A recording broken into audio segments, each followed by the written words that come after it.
안녕하세요. 저는 분식 장사를 하며 딸아이 하나를 기르고 있는 40대 여성입니다. 분식 일을 통해 사람들에게 맛있는 음식을 제공하고 행복한 표정을 보는 것이 저의 소소한 행복인데요. 최근에는 이혼했었던 남편이 비참한 몰골이 되어 저를 찾아온 일이 있었습니다. 자신이 많은 돈을 벌게 되었을 땐 헌신짝처럼 저와 딸아이를 버렸다가 나중에 제가 성공하니 돌아온 남편을 매몰차게 쫓아내 주었죠. 그 사연에 대해서 얘기를 해보려고 해요. 야, 너는 서빙만 하면 된다니까 왜 사람들한테 웃음을 팔고 있어? 네가 술집 여자도 아니고 왜 사람들이 감사하다는데 씩 웃고 난리냐고. 당연한 것도 고마워해 주시니까 좋게 좋게 대한 거지. 단골 손님 만들면 어머님 분식집도 더 대박 나는 거고 좋잖아.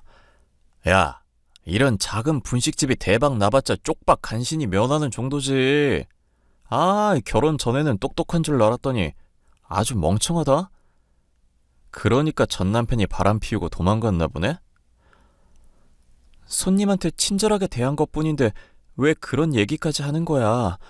나 당신이 어머님 일 도우라고 해서 분식집 일 열심히 한 죄밖에 없어. 어머님도 친절하게 일 잘한다고 좋아하시는데 왜 당신만 유난인데? 뭐? 유난? 너 말 다 했냐? 이게 보자 하니까 서방님한테 자꾸 대드네. 내가 임신했다고 좋게 대해주니까 만만해 보이지? 요즘 매제를 안 했더니 아주 나를 우습게 하네? 임신했다고 당신이 언제 좋게 대해줬어? 지금도 집에 가면 청소며 요리며 집안일 내가 다 하고 있구만. 당신은 집에서 리모컨 만지면서 물 먹는 것도 자기 손으로 안 하는 사람이잖아. 야, 남자가 가오가 있지. 그렇게 사소한 일을 할 수 있겠냐? 잔말 말고 앞으로 너 분식집에서 서빙할 때 사람들한테 괜히 눈웃음 치지 마. 친절 핑계로 바람 대놓고 피는 꼴 보이면 죽을 줄 알아. 알겠어? 결혼 전에만 해도 다정다감한 데다 아버지가 돌아가신 것까지 저와 공통점이 많다고 생각했었던 남편이었습니다. 그런데 막상 결혼을 하고 보니 저와는 다른 점이 너무 많고 무엇보다 가부장 끝판왕이라고 할 정도로 남존여비 사상이 심한 사람이었습니다. 결혼을 하기 전에는 간이며 쓸개며 다 빼줄 것처럼 잘 대해주다가 이렇게 돌변을 해버리니 저로서는 사기 결혼을 당한 기분이었죠. 하지만 임신을 한 마당이기도 하고 언젠가는 변화할 것이라고 생각을 하면서 하루하루를 버티고 있었는데요. 시어머니는 다행스럽게도 제게 친절하고 잘해주시는 분이었죠. 너 오늘 보니까 방에서 큰 소리 나던데 무슨 큰 싸움 난 거 아니니? 아유, 나는 주영이 지 아빠처럼 이렇게 폭력적인 모습 보일 때마다 심장이 콩닥거린다. 별일 아니니까 너무 걱정 안 하셔도 돼요, 어머님. 그이가 성격이 좀 급하고 화를 잘 내서 그렇지 기본적으로는 다정한 사람이잖아요. 내가 너한테 정말 몹쓸 짓을 하는 게 아닌가 생각이 들 때가 많다. 주영이가 하늘 날아간 주영 아비한테 잘못 배운 게 한둘이 아니거든. 그래도 그런 아들이랑 결혼해주고 내 일까지 도와줘서 너무 고맙다. 저야 어머님이 잘 도와주시고 이렇게 표현해 주시니까 감사할 따름이죠. 그런데 남편이 정말로 걱정이에요. 회사 그만두고 나서 사업할 거라고 하더니 막상 일을 알아보는지도 모르겠고 괜히 어떻게 되어가냐 물으면 역정만 내서 눈치만 보고 있거든요. 퇴사한 이유에 대해서 혹시 너 들은 얘기 있니? 내가 물어볼 때는 퇴사한 게 사업하고 싶어서만은 아니라고 그러던데. 나한테 그래도 솔직하게 네가 말을 해주면 좋겠구나. 우리가 안 지도 벌써 1년이 넘어가는데. 그이한테는 비밀로 해주셔야 해요. 아셨죠? 제가 말했다는 거 알면 완전 난리 피울 거라서요. 내가 너한테 해댈 일 언제 한 적 있냐? 절대로 말하지 않을 테니까 나한테만 살짝 귀띔해 보거라. 직장에서 상사가 서류 집어던지면서 일을 왜 이따위로 하냐고 화를 냈다나 봐요. 자세한 건 저도 못 들었는데 동료들도 그이가 일 못한다고 따돌리기도 하고요. 그래서 그 뒤로는 무슨 도박인지 뭔지 하는 질 나쁜 사람들이랑 어울려 다니는데 미칠 노릇이에요. 걔가 가만히 있을 때는 선비 체질이기는 한데 누가 놀리거나 먼저 시비 걸면 주먹부터 나가는 성격이었다. 오히려 옛날 생각하면 성질 많이 죽은 편이지. 그럼 아직 성질 덜 죽은 모양이에요, 어머님. 상사랑 동료들이랑 뒤통수 주먹으로 치고 발길질해서 치료비 물어준 것만 이만저만이 아니거든요. 뒷일 생각 안 하고 주먹부터 올리는 사람이라 가끔 숨 막힐 때가 있어요. 애 낳고도 이렇게 폭력적인 모습 보이면 어떡해요? 아무래도 걔한테 심리 상담인가 가족 상담 같은 거라도 받아보라고 해야겠구나. 물론 네가 말한 얘기는 절대 하지 않을 테니까 걱정하지 마라. 어머님, 너무 죄송하고 감사해요. 어머님 몸도 많이 편찮으신데 제가 오히려 짐만 얹어드린 것 같아서요. 내 암 때문에 그러냐? 어차피 나는 살 만큼 살았고 너한테는 고마운 마음뿐이다. 솔직히 암 걸렸다는 얘기 들었을 때는 내가 정신이 없고 하나뿐인 아들이 좀 좋은데 장가가야 한다고 생각해서 너를 많이 핍박했잖니. 그때 생각하면 내가 아직도 너한테 면목이 없구나. 제가 남편과 결혼을 할 당시 대장암에 걸리신 시어머니는 죽음을 앞두게 되자 큰 충격을 받으셨고 그 때문인지 남편과 저의 결혼을 반대하신 적도 있었습니다. 철부지인 남편이 안정적으로 살아가기 위해서는 더 좋은 집안의 여자와 결혼해야 한다고 생각했었기 때문이라고 솔직하게 말씀을 해주셨는데요. 결혼 생활이 지속되면서 저를 계속 지켜보시더니 어느 날인가부터는 사근사근하게 말을 건네기도 하시며 친근하게 대해주시더군요. 만약 시어머니가 아니었다면 진즉에 이혼을 했다 싶은 적도 한두 번이 아닐 정도로 남편은 막 나가는 사람이었습니다. 야, 네가 뭔데 사과를 하고 난리야. 그 자식 헬스했다고 나대기만 하지 물근육이라서 붙었으면 내가 100% 이겼다고. 남들이 보면 임산부 내세워서 그 뒤에 숨은 겁쟁이 같을 거 아냐. 애도 곧 출산을 앞두고 있는 상황인데 스트레스 받으면 안 된다고 의사 선생님이 말씀하신 거 못 들었어? 대체 언제까지 손님들한테 시비 걸고 무례하게 대할 거야. 물을 갖다 달라고 하면 셀프 서비스라고 말하면 될 일인데 왜 자꾸 싸움을 하냐고. 계산하는 곳에도 적혀 있고 입구에도 빤히 반찬이랑 물은 셀프라고 적혀 있잖아. 그런데 두 눈깔 멀쩡히 달려놓고도 물 달라 반찬 달라 하는데 열이 안 받냐? 그래서 눈이 있으시면 보일 거라고 대답한 게 뭐가 잘못인데? 손님은 왕이라는 말도 있잖아. 당신 그래서 이런 분식집일 어떻게 하려고 그래? 아이, 엄마가 울며 불며 애원해서 잠깐 나도 이 일 하고 있는 거야. 팔자에 없는 배달에 손님 접대까지 내가 해야 할 이유가 없다고. 더 중요하고 돈 잘 버는 일을 내가 해야 하는데. 그래놓고 당신 내기 바둑이며 화투며 도박하고 다니는 거 내가 모를 줄 알아? 당신 핸드폰으로 자꾸 도박판 버리는 곳에 연락 오는 것 같던데 정말 정신 안 차릴래? 곧 애도 태어날 건데 언제까지 이럴 거야. 태어날 우리 애한테 부끄러운 부모 되지 않아야지. 분식집일 하면서 하루 벌어 하루 먹고 사는 게 더 쪽팔리는 일인 거 몰라? 두고 봐. 내가 한탕 크게 해서 팔자 피고 말 거니까. 그때 가서 나한테 고맙다고 절할 날 올 거니까 그때 가서 나한테 구박받기 싫으면 지금부터 잔소리 줄여. 나한테 잘하라고. 당신한테 내가 지금보다 더 어떻게 잘할 수 있는데? 임신한 몸으로도 집에서 집안일하고 수발드는 사람은 나밖에 없겠다. 야, 뉴스인가 뭔가 보니까 임신해도 적당히는 운동해주면 좋다던데? 운동한다고 생각하고 즐겨. 외국에서는 산후조리니 뭐니 그딴 걸로 괜히 시간이랑 돈 날리는 일도 없다더라. 산후조리원 어쩌고 하면서 꼴값 떨지 말고 하루 쉰 다음에 곧장 일 투입해. 알겠어?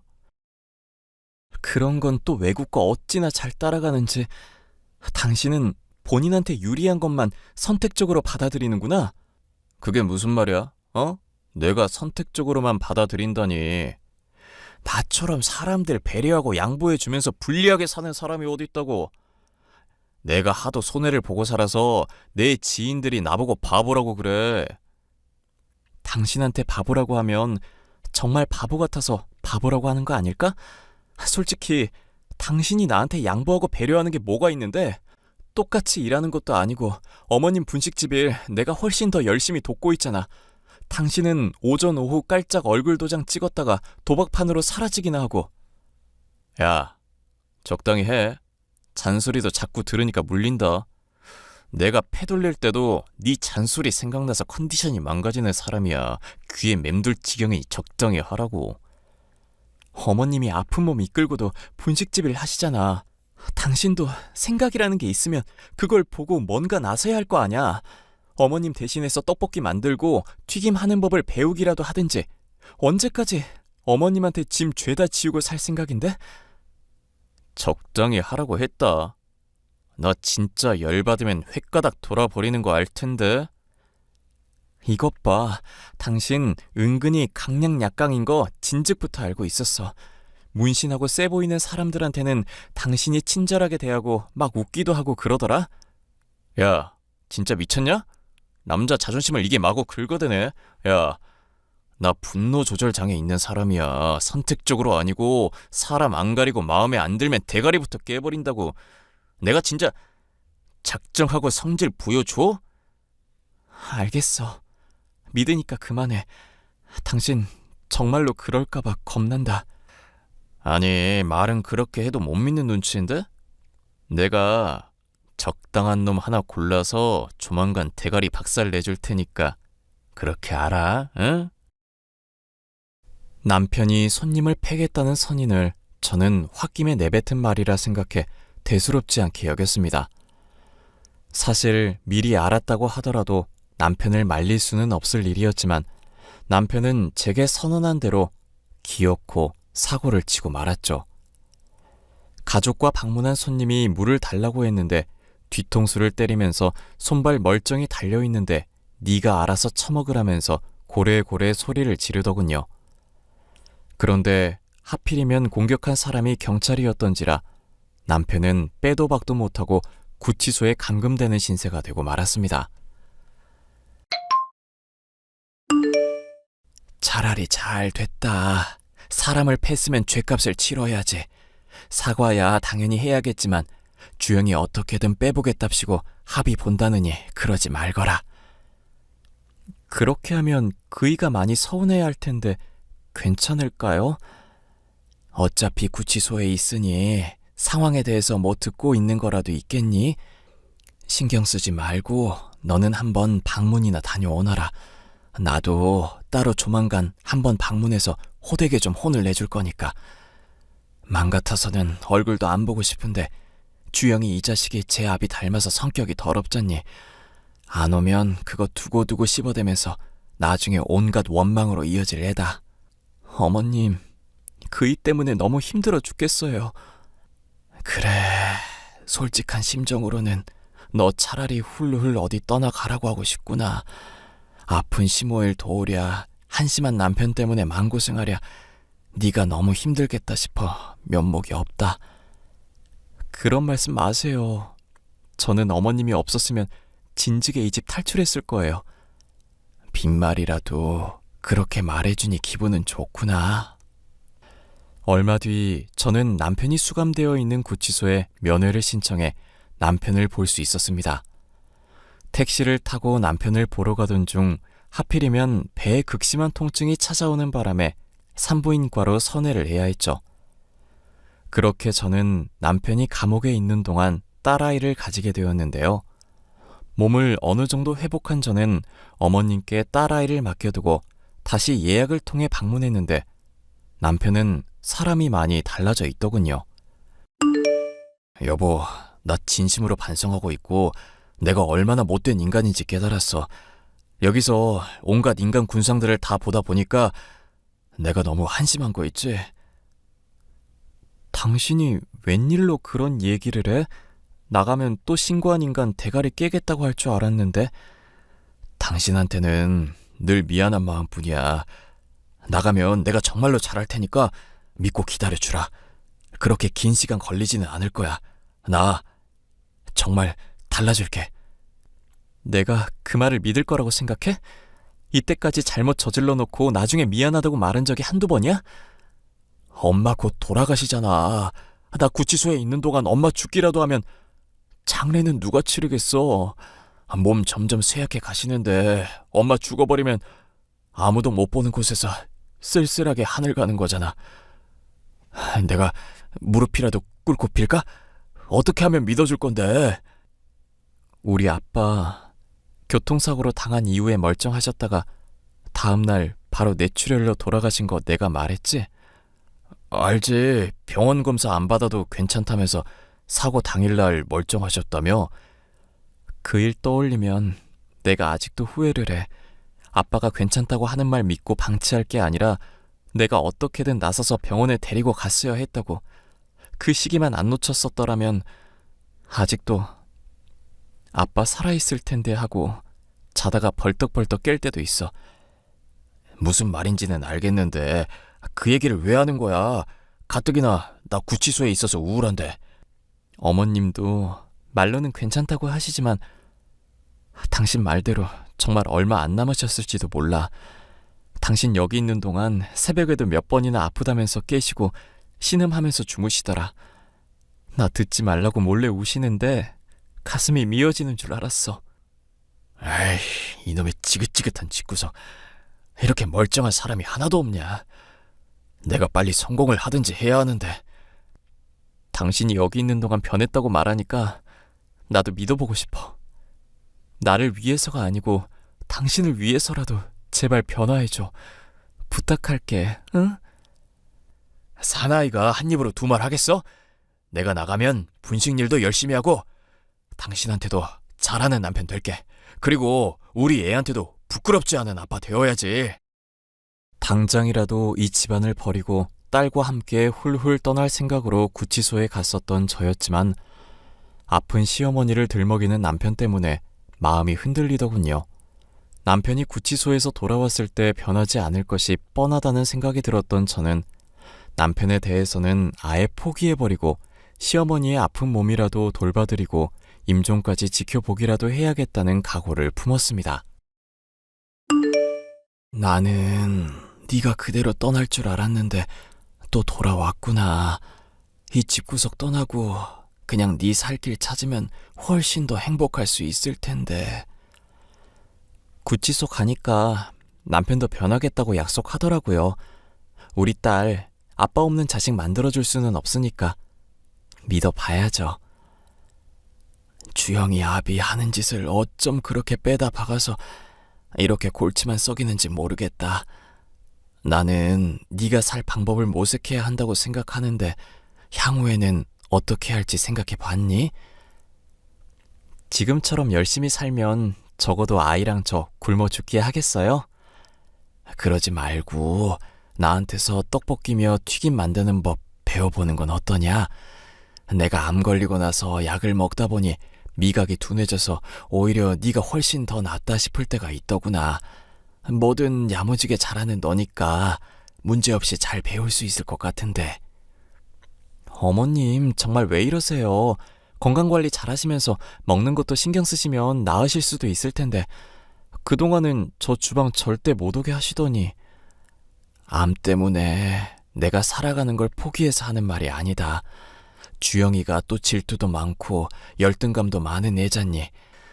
그래서 너한테 분식일 알려주지 말고 서빙 정도만 시키려고 신신당부했었던 걸 깨겠다는 말이야. 남편이 제가 분식일 배우는 걸 싫어했다고요? 그래, 여자가 잘나면 또 바람 피우게 된다고 어떻게든 너한테 서빙만 시키라고 주방 근처는 구경도 못하게 하라 하더구나. 분식 까짓 게 뭐 그렇게 대단하다고. 걔는 이런 것까지 열등감을 가지는지 모르겠다. 내 배 아파 낳은 자식인데도 가끔은 저게 무슨 생각으로 사나 싶을 때가 많아. 시어머니를 간병할 겸 분식일을 도와드리러 집에 돌아온 저는 분식일을 제대로 배워보지 않겠냐는 의외의 제안을 들을 수가 있었는데요. 저는 시어머니를 도와 딸아이를 기르는 한편 분식일을 정식으로 배우게 되었습니다.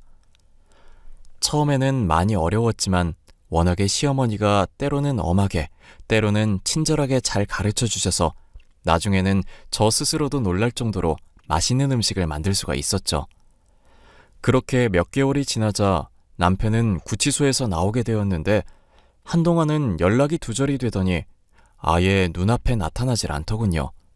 그러더니 어느 날인가 갑자기 돌아와 제가 주방에서 일을 하는 걸 보고 기겁을 했죠. 엄마, 내가 집사람 절대 일 가르치지 말라고 했잖아. 지금 이게 다 무슨 꼴이야? 여보, 어머님 편찮으신데 소리를 지르면 어떡해. 지금 편찮으신 건 엄마 몸이 아니라 내 마음이야, 내 마음. 엄마, 나랑 약속했잖아. 집사람한테 일 절대 안 가르친다고. 너 결혼하고부터 이제까지 가게 일 열심히 도운 건 며느리였다. 네가 생각 없이 폭력 저질러서 가게 평판 떨어뜨리고 감옥 가 있는 동안 나 간병하고 돌본 것도 며느리였고, 그 상황에서 내가 너랑 한 약속을 안 지켰다고 이 어미 타박을 하는 거냐? 너는 왜 변하겠다는 약속을 그동안 안 지켰니? 왜 이 엄마 속을 썩이고 그래? 아, 그래. 친아들보다 남의 딸년이 이제 더 소중하다 이거네. 무슨 말인지 잘 알겠어. 이 집안에서 골칫거리인 사람은 나뿐이라는 거잖아. 여보, 무슨 말을 그렇게 해. 어머님한테 당장 사과드려. 사과는 개뿔. 이놈의 지긋지긋한지 내가 더러워서 나가고 만다. 당신 지금 가면 어머님 다시는 못 볼지도 몰라. 진심으로 하는 소리야? 왜? 나 한다면 하는 인간인 거 당신은 잘 알잖아. 아예 눈앞에서 사라져 줄 테니까 알아서 해, 어? 변하겠다더니 왜 또 항상 이런 식이야? 또 나한테 거짓말한 거야? 아프신 어머님 버리고 가서 당신이 정말 괜찮을 것 같아? 우리 애는 또 어쩌고? 감옥에 있는 동안 내가 확실하게 기술을 배웠거든? 구치소에 있는 그 짧은 기간 동안 무슨 기술을 배웠다는 거야? 설마 당신 무슨 나쁜 일 하고 다니려는 거 아니지? 정직하게 살면 사람이 돈을 벌 수가 없는 세상이잖아. 내가 그래도 내 손 더럽혀가며 돈도 5천만 원 넘게 벌었는데 됐다 그래. 가정 위해서 열심히 일해봤자 이렇게 배신이나 받는데 그냥 내 배 불리고 새장가 드는 게 훨씬 낫겠다. 내 돈은 내가 알아서 챙겨갈 테니까 너는 이 지긋지긋한 가게에서 잘 지내봐. 어? 엄마랑 이곳에서 썩어 버리든지 말든지 나는 신경 안 쓸 거니까. 예, 이제 돌아와 놓고 또 어딜 간다고 그러니? 주영아!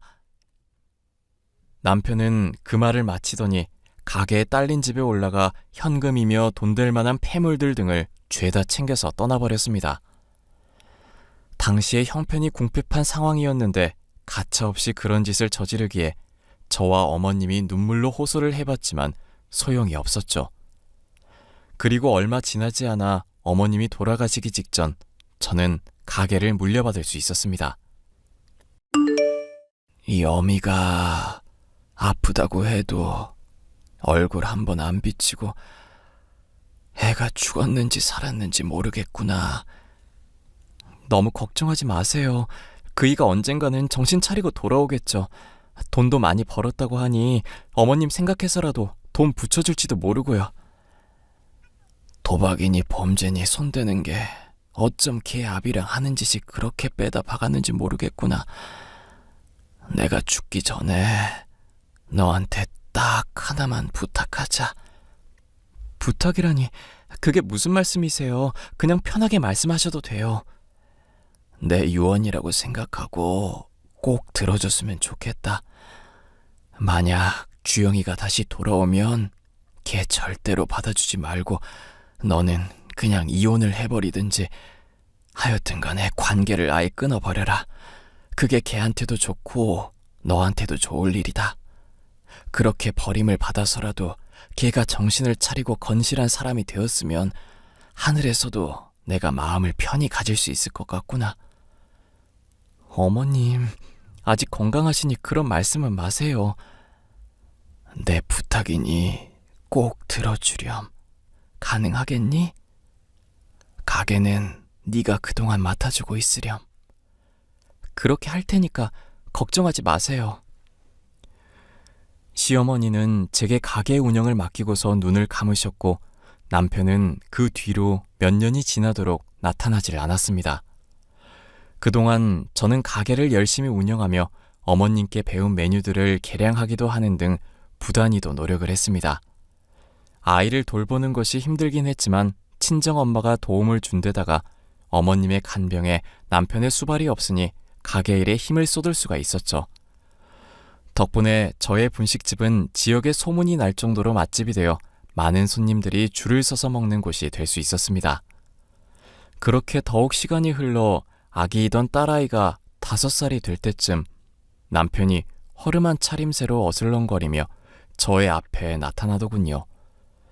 어디서 뭘 하면서 지냈는지 꾀지지한 차림인 것도 모자라 자세히 보니 손가락도 하나 잘려 있었습니다. 여보, 우리 가게 대박 났다며? 내가 소문으로 다 들었지. 우리 기특한 여보가 성공할 줄 나는 알고 있었어. 야, 우리 딸도 오랜만에 볼 생각하니까 너무 좋네. 당신 어디 있다가 이제야 나타난 거야? 어머님 장례식 때도 보이질 않더니. 비즈니스를 좀 하다가 왔었는데 그게 좀 꼬여버렸어. 그래도 비즈니스한 경험이 어디 간 건 아니니까 당신은 이제 나만 믿으면 된다 이 말씀이야. 앞으로 우리 더 훨훨 날아갈 일만 남았으니까 이 남편만 믿어. 알겠지? 야야 거릴 때는 언제고 내가 성공하니까 뒤늦게 나타나서 헛소리를 하고 있어? 아이, 왜 또 사람 민망하게 이래. 밖에 보니까 사람들 많이 줄 서서 기다리고 있던데 직원도 더 뽑고 기왕 하는 김에 분전도 내버리자. 어? 그건 내가 관리하면 수입도 2배 될 거니까 우리 딸도 더 좋은 환경에서 살 수 있을 거야. 야, 우리 가게가 이렇게 번창하니까 꿈만 같다. 어? 우리 가게는 개뿔. 미친놈아, 우리 이혼한 지 2년이 넘었어. 뭐? 그게 무슨 개소리야. 남편한테 미친놈이라고 하는 거야? 그렇다 쳐. 그런데 우리가 이혼한 지 2년이나 됐다니? 너 약 먹었냐? 내가 이혼 서류에 도장도 안 찍었고 들은 얘기도 없는데 어떻게 우리가 이혼이 되냐고. 변호사분이 몇 년 동안 멋대로 실종되면 법적으로도 충분히 이혼이 가능하다고 그러시더라. 게다가 당신처럼 폭력 휘두르고 나나 딸이며 부양도 포기하고 도망간 사람이라면 더더욱 이혼 사유로는 충분한 거 아닐까? 야, 내가 이렇게 넘어갈 것 같아? 그래, 너랑 나랑 남이라고 치자 썩으려나. 근데 이거 우리 엄마가 평생 동안 운영해오던 가게인 건 알고 있지? 당연히 아들인 내 소유가 맞는데 왜 남인 네가 차지하고 있어? 소송을 하든지 말든지 당신 멋대로 해봐. 그래봤자 당신한테 유리할 거 하나도 없으니까. 그래, 소송 좋지. 한 달 내로 네가 나한테 무릎 꿇고 빈다는 거에 내가 전 재산 건다. 걸 재산이나 있으시고 허름한 차림새며 손가락 잘린 거며 보니까 어디서 도박하다가 아주 제대로 털렸나 본데? 야, 내가 진짜 이 가게 깽판을 쳐봐? 내가 이 가게 주인이라고? 남편, 아니 이혼한 이후 저의 전남편이 된 작자는 가게에서 소란을 피우며 깽판을 치다가 결국 손님이 신고한 경찰에 의해 끌려가고 말았습니다. 그 과정에서 자세히 보니 다리가 불편한지 절뚝거리기까지 하고 있더라고요. 구치소에서 나온 남편은 제게 소송을 통해 빼앗긴 가게를 되찾으려고 했었지만 양육의 의무도 저버리고 시어머니의 장례식도 나타나지 않은 개차반을 편들어줄 법이 아니었죠. 모든 것을 빼앗긴 전 남편은 제게 동정에 호소하며 1,000만 원만 달라고 요청을 했지만 시어머니의 유언이 있었기에 저는 그마저도 단칼에 잘라냈습니다. 저는 전 남편이 그간 행해왔던 폭력에 실제로 난리를 부렸던 전적 등을 사유삼아 현재는 접근금지 신청을 해둔 상황입니다. 시어머니의 유언이 아니더라도 저와 딸아이의 미래를 위해서라도 절대 전 남편을 받아주거나 용서하지 않을 생각입니다. 사연 끝까지 들어주셔서 감사합니다.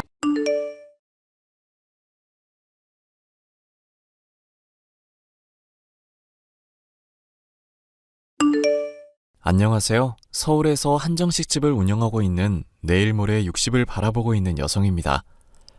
원래는 전주에서 식당을 운영했지만 남편이 서울로 발령받는 바람에 서울로 이사 오면서 식당도 새로 오픈했답니다. 서울에 온 지도 벌써 30년이 다 돼가는데요. 그동안 참 많은 일들이 있었습니다. 곧 딸아이가 결혼을 앞두고 있는 시점에 그동안 엄마로서 잘 살아왔나 생각이 들더라고요. 평소 잘 챙겨보던 사연 채널에 제가 지금까지 살아왔던 인생 이야기를 좀 들려드리려고 이렇게 글을 쓰게 되었습니다. 식당을 운영하다 보면 정말 다양한 사람들을 만나게 되는데요. 아마 여러분께 들려드릴 제 이야기 속에 등장하는 사람들은 제 인생에서 가장 특별하기도 하고 절대 잊히려야 잊힐 수 없는 그런 사람들이랍니다. 나이 들어 주책이라고 하실 수 있겠지만 큰 마음 먹고 제 이야기를 들려드리는 것이니만큼 많은 공감 부탁드려요. 저는 고등학교 시절에 제 과외 선생님을 무척이나 좋아했습니다. 어린 시절에 하라는 공부는 하지 않고 오로지 과외 선생님만 바라보았죠. 그 과외 선생님이 바로 제 남편입니다. 저보다 7살 많았던 남편에게 첫눈에 반해 무작정 시집간다며 울고 불고 떼쓰며 따라다니던 게 엊그제 같은데요. 그렇게 3년 넘게 쫓아다니다가 고등학교를 졸업하자마자 사법고시 준비생이었던 남편과 결혼했어요. 시어머니가 전주에서 한정식집을 운영하셨는데 저보고 나중에 물려받으라며 일을 배우라고 하시더라고요. 옛날 시부모님들 하면 가부장적인 분위기에 혹독한 시집살이를 시키기로 유명하잖아요. 하지만 제 시어머니는 남들과 조금 다른 마인드를 가지신 분이었어요. 결혼한 지 얼마 되지 않아 친정엄마가 돌아가셨고 친정엄마의 빈자리를 시어머니가 대신해 주셨습니다.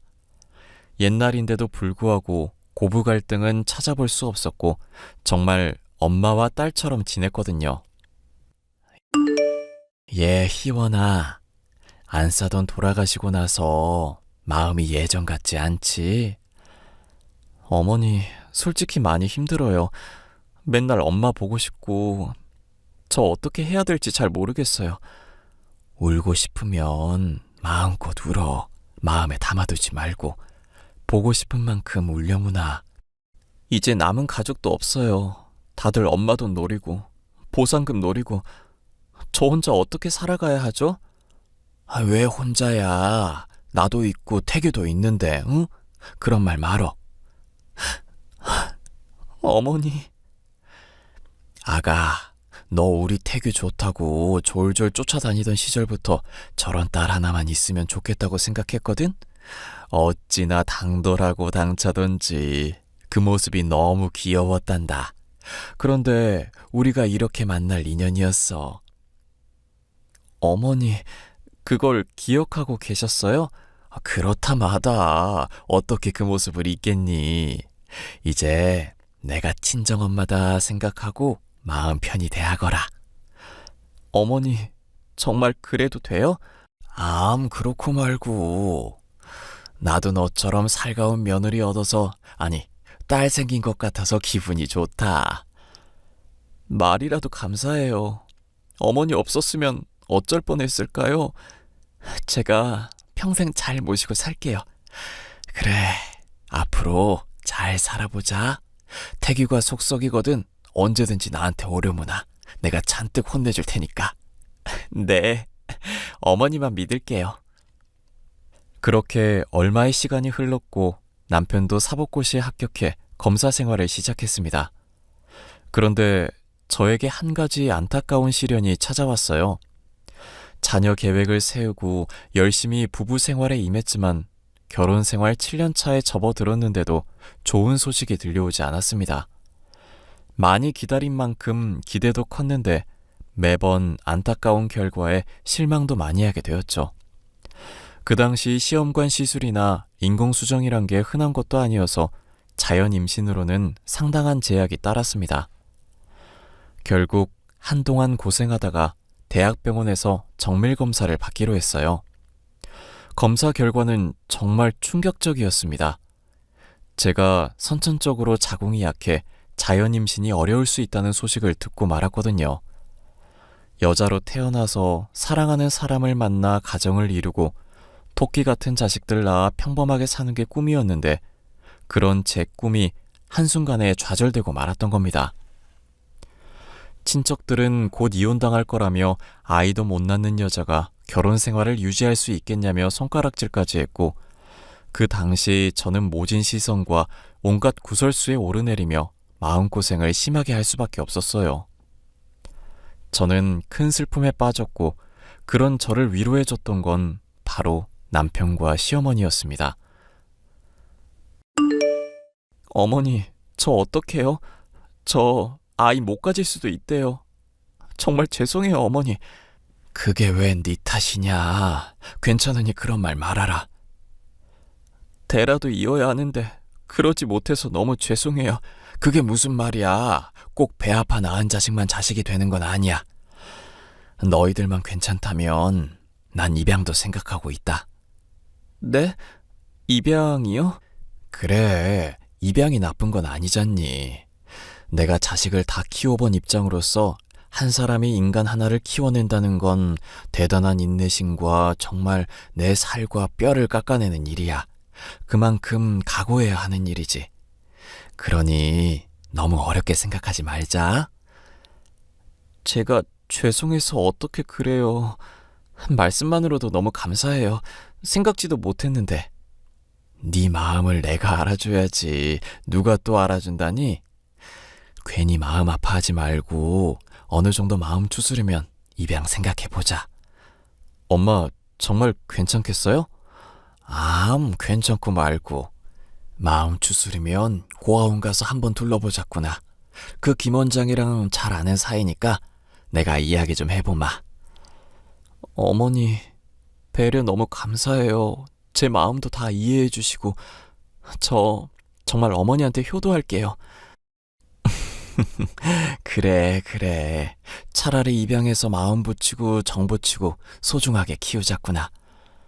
엄마, 내가 다 고마워요. 나도 생각하지 못한 걸. 이 은혜 살면서 잊지 않을게요. 엄마가 저한테 해주신 것처럼 저도 아이한테 최선을 다할게요. 그렇게 얼마 뒤 저는 시어머니와 남편과 함께 희망보육원이라는 곳에 가게 되었죠. 정말 눈도 못 뜬 갓난아이부터 초등학생, 중학생까지 저마다 사연을 갖고 사는 아이들이 많았습니다.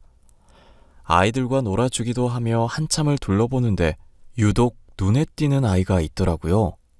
4살 된 여자아이였는데 말도 잘하고 유독 저와 남편을 잘 따르는 모습을 보였습니다. 그저 사람이 좋아서 반가워서 그러겠거니 했는데 저희가 집에 갈 시간이 되자 울며 불며 떼를 쓰더라고요. 왜 우냐 물어보니 가면 안 올 거잖아 라며 닭똥 같은 눈물을 흘리는데 어찌나 마음이 아프던지요. 눈물 콧물 다 빼고 자지러지게 우는 아이를 겨우 달래놓고 집에 돌아왔는데 자꾸 눈에 밟혔습니다. 자려고 누웠는데도 한참을 뒤척이며 계속 그 아이를 생각했죠. 그러다 남편과 대화를 하게 되었습니다. 여보, 나 아무래도 서정이가 눈에 밟힌다? 아까 울었던 애 말하는 거지? 울어서 그런가? 이상하게 자꾸 생각이 나. 계속 손잡고 있어서 아직도 온기가 남아있는 것 같고. 하긴 유독 우릴 잘 따랐지. 아까 원장님한테 이야기 들어보니까 혼자 4살이라 어울리는 친구가 없다더라. 그래서 우리한테 더 그랬던 것 같아. 그러게, 외로워 보였어. 우리 그 아이 입양할까? 사실 나도 그렇게 생각했는데 당신이 좋다면 나도 좋아. 더군다나 그 아이라면 더더욱. 근데 당신 정말 괜찮아? 갑자기 왜 울어? 어디 아파? 아니, 미안해서 그러지. 내가 몸이 좋질 않아서 당신한테 실망만 시키는 거 아닌가 하고. 또 그러네. 괜찮다니까. 당신이 좋으면 나도 좋아. 가슴으로 낳았지만 누구보다 소중하게 키울 거야. 이미 내 자식이나 다름없지. 이렇게 자꾸 생각나고 눈에 밟히는 거 보면 우리랑 만날 인연이었던 거야. 그러니까 당신도 너무 미안해하지 마. 우리가 열심히 키우면 되는 거야. 정말? 그렇게 말해줘서 고마워. 내가 살면서 다 갚을게. 뭐라 말로 표현해야 할지 모르겠다. 정말 고마워. 결국 날이 밝자마자 고아원으로 다시 가서 그 여자아이를 입양하는 절차를 밟았습니다. 김서정이라는 이름을 갖고 있었는데 남편의 성을 따 박서정으로 개명도 하고 함께 살게 되었죠. 만날 인연은 따로 있다고 하듯이 처음부터 제 아이인 양 살갑고 친근했고 익숙했어요. 어느 화목한 집안 못지않게 처음부터 그래왔듯이 부러울 정도로 행복한 시간을 보내게 되었습니다. 그렇게 20년의 세월이 흘렀고 저는 시어머니에게 식당을 물려받아 본격적으로 운영하게 되었죠.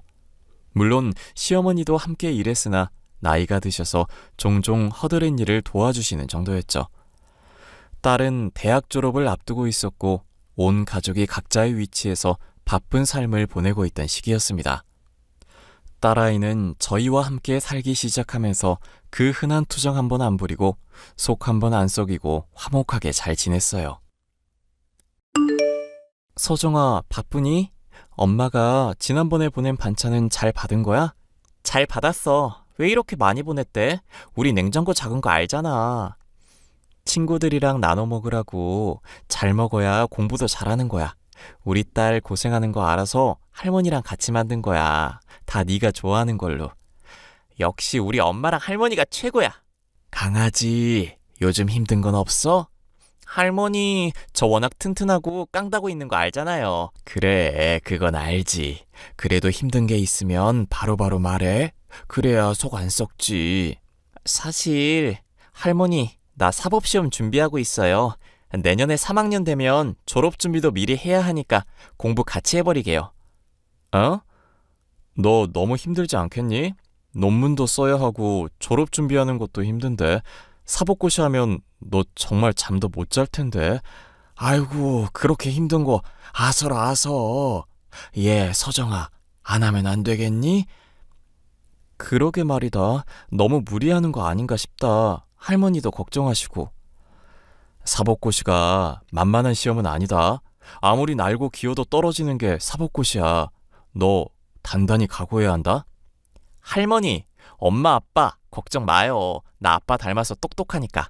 미리 준비해서 한 번에 합격할게요. 쉬엄쉬엄 공부해. 몸 상하면 걱정할 사람들 많다. 나 젊어서 괜찮아.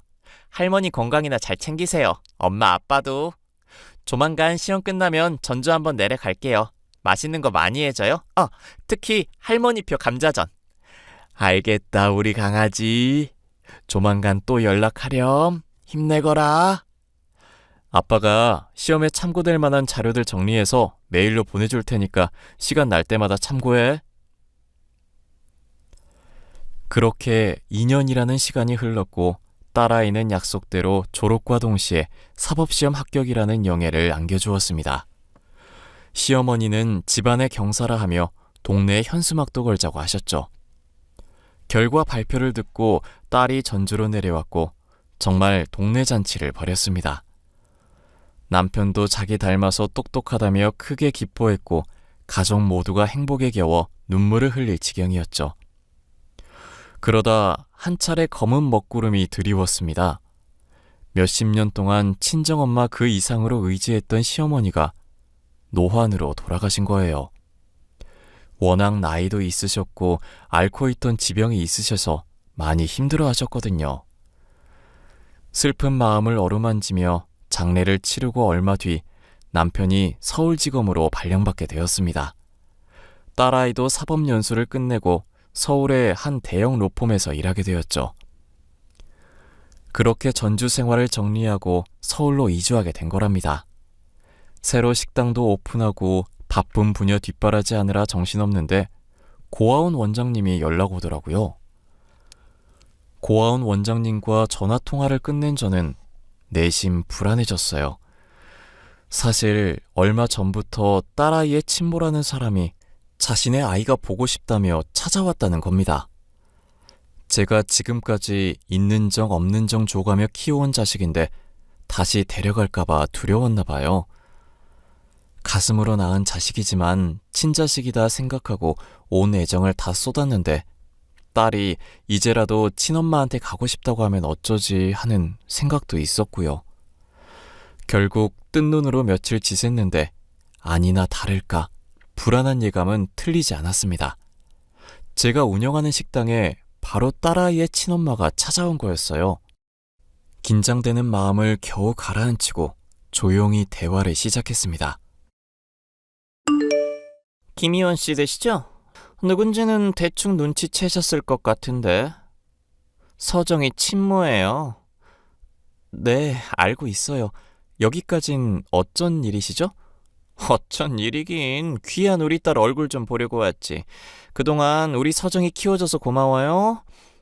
몇십 년 동안 찾지도 않다가 왜 이제 와서 그래요?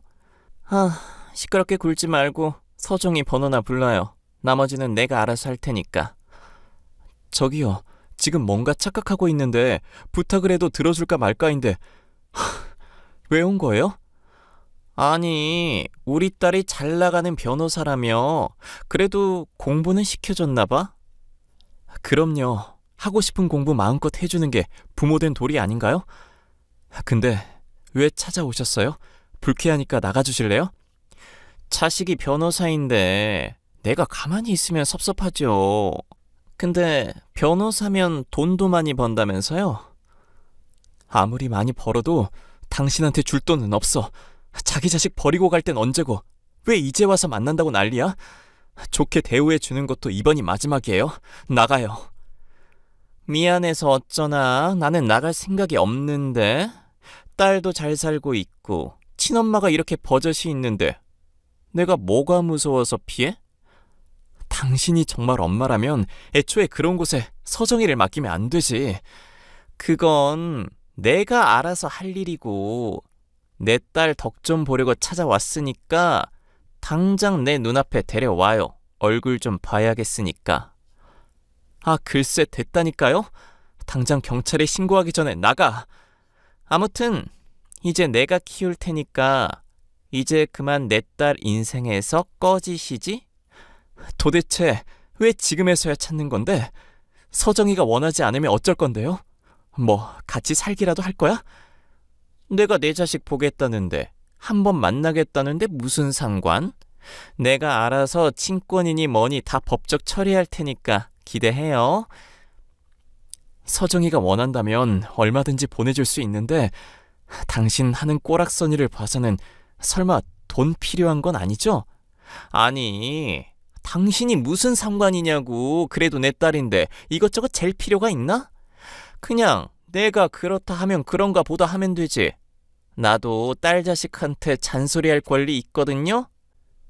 따로 만나서 잘 이야기하면 서정이도 알아듣겠죠. 이제라도 부모한테 효도하면서 살라 해야죠. 안 그래요? 무슨 생각인지 모르겠지만 우리 딸 건들기만 해봐요. 내가 배 아파 낳은 자식은 아니지만 입양해올 때 이미 내 자식이나 다름없었어. 당신이 함부로 대할 아이도 아니라고. 그런다고 내가 쫄 것 같아요? 아무튼 지금 안 부르면 내가 알아서 찾아가는 걸로 알아. 어디서 순 듣보잡들이 내 딸 부모 한답시고 설치고 있어? 지금 뭐라고 했어요? 듣보잡? 말 다 했어요? 이왕 이렇게 된 거 그냥 내가 데려가서 다시 키워야겠다. 그래야 남은 인생 호강하며 살지. 우리 변호사 딸 데려갈 수 있으면 데려가 보던가. 당신 지금 속이 훤히 보이는데 우리 딸이 과연 좋아할까? 상처 주지 말고 그냥 조용히 살아요. 뭐요? 지금 말 다 했어요? 아무리 그래도 핏줄은 무시 못하지. 그년도 나 닮았으면 내가 좋다고 그럴 거야. 그래요? 어디 한번 두고 봅시다. 일단 지금 장사에 방해되니 당장 나가주세요. 안 나가면 경찰에 신고합니다. 왜 그렇게 빡빡하게 구실까? 알았어요. 다음에 다시 올 테니까 그땐 내 앞에 딸 데려다 놔요. 알겠어요? 서정아, 바쁘니? 엄마가 기니 할 말이 있다. 왜? 뭔데? 나 이제 좀 한가해. 무슨 일 있어? 아니, 사실은 엄마 가게 말이다. 친엄마라는 사람이 찾아왔어. 그래서 알려주려고. 아, 그랬구나. 그 사람이 엄마한테는 뭐라는데? 엄마한테는이라고? 너 그 여자 온 거 알고 있었어? 엄마, 나 치밀한 거 모르지? 사실 대학 입학하고 나서 궁금하긴 하더라고. 그래서 이리저리 수소문했는데 상종 못할 사람들이더라. 조금이라도 혹시나 하는 마음이 있었는데 난 이미 그때 마음 접었어. 미리 말 못해서 미안해. 그랬구나. 진작에 말을 하지 그랬어. 근데 왜 그런 생각을 한 건데? 나 고아원에 버린 것도 자기 고생하니까 걸림돌이라서 그런 거야. 그때도 도박하고 술집에서 술 마시고 부모로서는 영 아니더라고. 저런 사람이 내 부모라는 게 부끄러웠어. 아, 그나저나 무슨 말을 하려고 했어? 친엄마 찾아와서 너 데려가겠다더라? 그래서 내가 무슨 염치로 그러냐고 쏴붙였더니 핏줄 운운하더라고. 웃기지 말라 그래. 한 번 더 찾아오면 그땐 바로 경찰에 신고해버려. 내가 친부모 찾았던 것도 공부하느라 힘들었을 때 잠시 방황했다 칠 테니까. 다시는 만나기 싫거든. 엄마도 네 마음 100번 1000번 이해해. 그런데 내가 뭘 어떻게 할 수 있는 게 없잖니. 사실 불안하기도 하고. 뭐가 불안해? 내가 친엄마 따라갈까봐? 엄마는 날 그렇게 못 믿어. 아니, 널 못 믿는다는 게 아니라 몇십 년 동안 찾아오지도 않던 사람이 대뜸 찾아와서는 너 데려가겠다고 하니까. 아무튼 나중에 다시 오면 너 말대로 경찰에 신고할게. 어차피 법적 문제 될 것도 없고 입양된 지 오래고. 아니다, 다음에 찾아오면 나한테 바로 연락해. 알겠어. 바쁜데 시간 뺏어서 미안해. 이따 저녁에 보자 엄마. 오늘 일찍 들어갈게. 생각보다 딸아이의 태도는 단호했고 걱정했던 마음을 조금이나마 내려놓게 되었습니다. 그렇게 평범한 일상을 보내고 있는데 왠지 모를 적막감이 흐르더라고요. 아니나 다를까 딸아이의 친엄마라는 사람이 가게에 자꾸 나타나 이리저리 회방을 놓기 시작했습니다. 식당을 매일같이 찾아와서는 다시는 안 찾아올 테니 돈을 달라며 말도 안 되는 요구를 하더라고요. 한 번은 조폭인지 깡패인지 덩치가 산만한 사람들을 데리고 와서 돈을 주지 않으면 가게 다 때려 부수겠다고까지 했습니다. 어차피 자기 자식인데 보러 오는 거 문제 안 된다며 돈 안 주면 매일 찾아와서 괴롭힐 거라 하는데 어찌나 당당하던지 기가 막히더라고요. 장사에 지장이 생길 정도로 찾아오는 바람에 결국 저는 경찰에 신고를 했고 친엄마라는 사람은 경찰에 연행되어 갔습니다.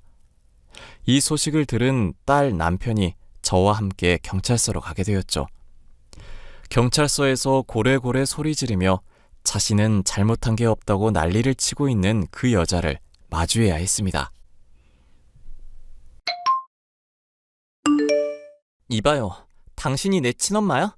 애초에 버리고 갔으면 찾아올 생각을 하지 말아야지. 책임지지도 못할 거 왜 나왔어요? 아유, 우리 딸 왔어? 얼른 경찰 양반한테 사정 좀 이야기하고 나 좀 풀어줘, 응? 딸? 딸이라고 했어요? 웃기는 소리 하지 마세요. 어이가 없어 진짜. 야, 엄마한테 싹수 없게 할래? 어디서 배워먹은 버릇이야? 너 이게 다 근본 없는 사람들한테 키워져서 그런 거야. 아유, 내 속이 그냥. 이보세요. 근본 없는 건 당신이 근본이 없겠지. 배 아파 낳은 자식 버리고 갈 땐 언제고. 이제 와서 뭐라도 뜯어먹고 싶어서 자식 찾는 거 좀 웃기지 않아요? 막말로 내가 우리 딸 안 낳았으면 당신들이 입양이나 할 수 있었겠어? 내가 좋은 유전자 물려줘서 애가 변호사도 되고 그런 거야. 야, 너 내가 낳아준 은혜 잊으면 안 된다? 이 아줌마가 아직 정신을 못 차렸네. 무슨 근거로 자꾸 딸이래. 나는 당신 같은 엄마 둔 적 없어요. 유전자 검사라도 하던가. 어차피 넌 나랑 같이 살 생각 없잖아? 그러니까 내가 깔끔하게 포기해 줄게. 대신에 돈 가져와. 현금으로 5억. 경찰서에서 참 잘 도한다. 지금 자식 팔아 장사합니까? 무슨 친엄마라는 사람이 있다이야? 적당히 눈치 챙기세요. 이보세요. 여기 경찰서야. 뭐? 당신이 뭔데 이래라 저래라야? 나? 서울지검 박태규 검사다. 당신 알아보니까 지명수배 내리기 직전이던데. 워낙 사고를 많이 치고 다니기도 했고. 이대로 콩밥 한 번 먹을까? 증거 있어? 함부로 남의 뒤 캐고 다니는 거 그거 불법인 거 몰라? 검사라고 했지? 더 잘 알겠네. 당신 내가 고소해버릴 거야. 하던가. 당신 사기 전과도 있고 유명하던데 해볼 수 있으면 해보라고. 이 증거들을 보고도 그런 소리 할 수나 있나 한번 보지. 남편이 이리저리 수소문해서 얻은 증거들을 내보이자 그 여자는 얼굴색이 싹 변했습니다. 그랬더니 무릎까지 꿇으며 다시는 안 나타나겠다고 통사정을 해대더라고요. 가게에 찾아와 협박했던 증거까지 더해 경찰에 제출했고 사기죄, 공갈 협박 등으로 재판에 넘겨졌습니다. 유치장에 갇히면서까지 울며 불며 매달리는데 꼴이 말이 아니더라고요. 결국 그 여자는 징역 5년을 구형받아 구치소에 수감되었습니다. 딸아이는 그 여자를 상대로 접근 금지, 통신 제한을 걸어버렸고요. 아니나 다를까 구치소에 수감되고 난 뒤에 무슨 할 말이 그렇게 많은지 하루가 멀다 하고 접견 신청을 하더랍니다. 딸아이가 찾아가서 단단히 일러두고 왔다고 해요. 그랬더니 신기하게 그 뒤로는 아무런 연락도 없습니다. 모든 일이 끝나고 딸아이와 맥주 한잔하며 이야기를 나눴어요. 그동안 많이 놀랐지? 아니야 엄마. 나보다 엄마가 더 놀랬지. 언젠가 한 번은 만날 거라 생각했어. 근데 그게 이런 식일 줄은 몰랐지. 엄마가 미안해. 모든 게 다 엄마 탓인 것 같아. 이게 왜 엄마 탓이야. 만났어도 인연이 아니니까 끝을 본 거고. 이미 고아원에 날 버린 순간부터 끝난 인연이야. 자기가 배 아파 낳은 자식을 자기 손으로 버렸는데 나중에 찾아온다 한들 그게 진심이겠어? 네가 그렇다면 그런 거겠지. 그래도 친부모를 진작에 찾아줬어야 했는데. 이렇게 돼서 미안해. 아빠도 미안해하고 있고. 아니 그럴 필요가 없다고. 내 엄마 아빠가 여기 있는데 뭐하러 그래. 이미 큰 사랑 받으면서 살았고 이제는 내가 엄마 아빠 호강시켜줄 거야. 정말? 우리 딸 기특하네. 그리고 날 낳아준 건 고맙지만 나한테 일말의 애정도 없는 사람한테 엄마, 생모라고 부르기도 싫어. 가족은 오로지 엄마, 아빠, 할머니뿐이야. 내가 너한테 배운다. 엄마한테 와줘서 고마워. 너는 처음 봤을 때도 그렇고 지금도 그렇고 영원히 내 딸이야. 앞으로 더 행복하게 지내자. 알겠지? 알겠어 엄마. 내가 많이 사랑해. 그렇게 어느덧 2년이라는 시간이 흘렀고 딸아이는 남편 밑에 있던 검사와 인연이 다 곧 결혼을 앞두고 있습니다. 결혼 준비한다고 정신없는 와중에도 절 챙기는 딸아이를 보고 있으면 매일매일 행복해서 눈물이 날 지경이랍니다. 배 아파 낳은 자식은 아니지만 이미 제 친자식이나 다름없는 딸아이가 앞으로도 더 행복했으면 좋겠어요. 제가 죽는 날까지 딸아이의 행복을 위해 기도하면서 저 또한 열심히 살 겁니다. 그런 저의 모습 기대해 주세요. 제 사연은 여기까지입니다. 사연을 들으시면서 어떤 생각이 드셨나요? 자식과 부모지간은 천륜지간이라고 합니다. 하늘이 이어준 인연이라는 뜻인데 배 아파 낳은 자식만이 내 자식이 아닌 걸 인생을 살아오면서 알게 되었어요. 고아원에서 딸을 만나지 않았더라면 아마도 지금의 행복은 누릴 수 없었겠죠? 제 사연이 공감되셨다면 응원의 댓글 부탁드리고 날이 많이 더운데 건강 잘 챙기세요.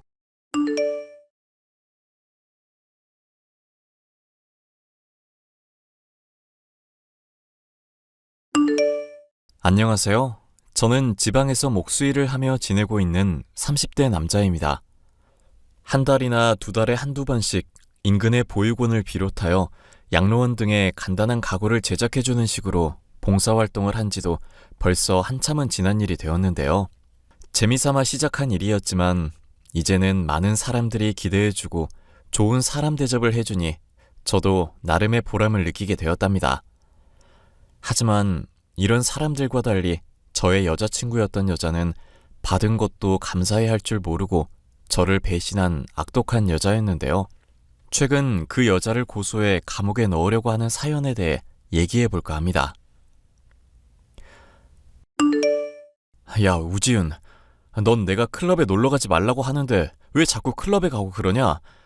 갈 거면 나 몰래 가든지 왜 자꾸 친구들한테 목격이 돼서 나한테 얘기 듣게 만들어?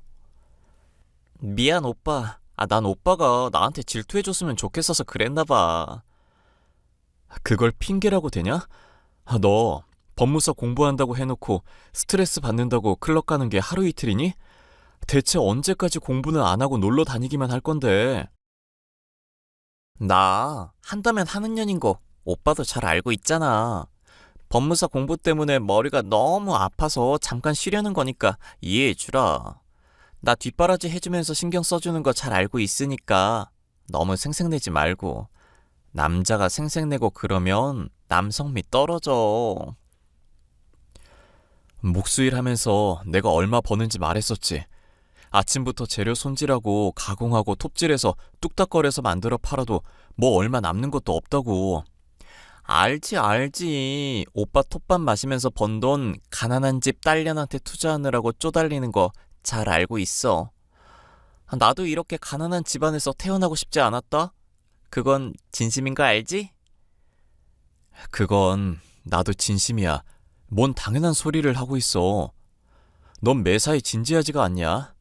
월급쟁이처럼 한 달에 200만 원에서 250만 원 정도 간신히 버는데 너한테 용돈 삼아 주는 돈이며 공부하고 강의 들이라고 주는 돈 생각하면 정말 빠듯하다. 너희 부모님은 너 안 도와주셔? 내가 법무사 공부한다고 하니까 코웃음 치시던 분들인데? 나 머리 나쁘다면서 격려도 안 해주고 시집이나 좋은데 빨리 가라고 하시는 분들인 거 여러 번 말했잖아. 아빠는 가부장 끝판왕의 완전 옛날 사람.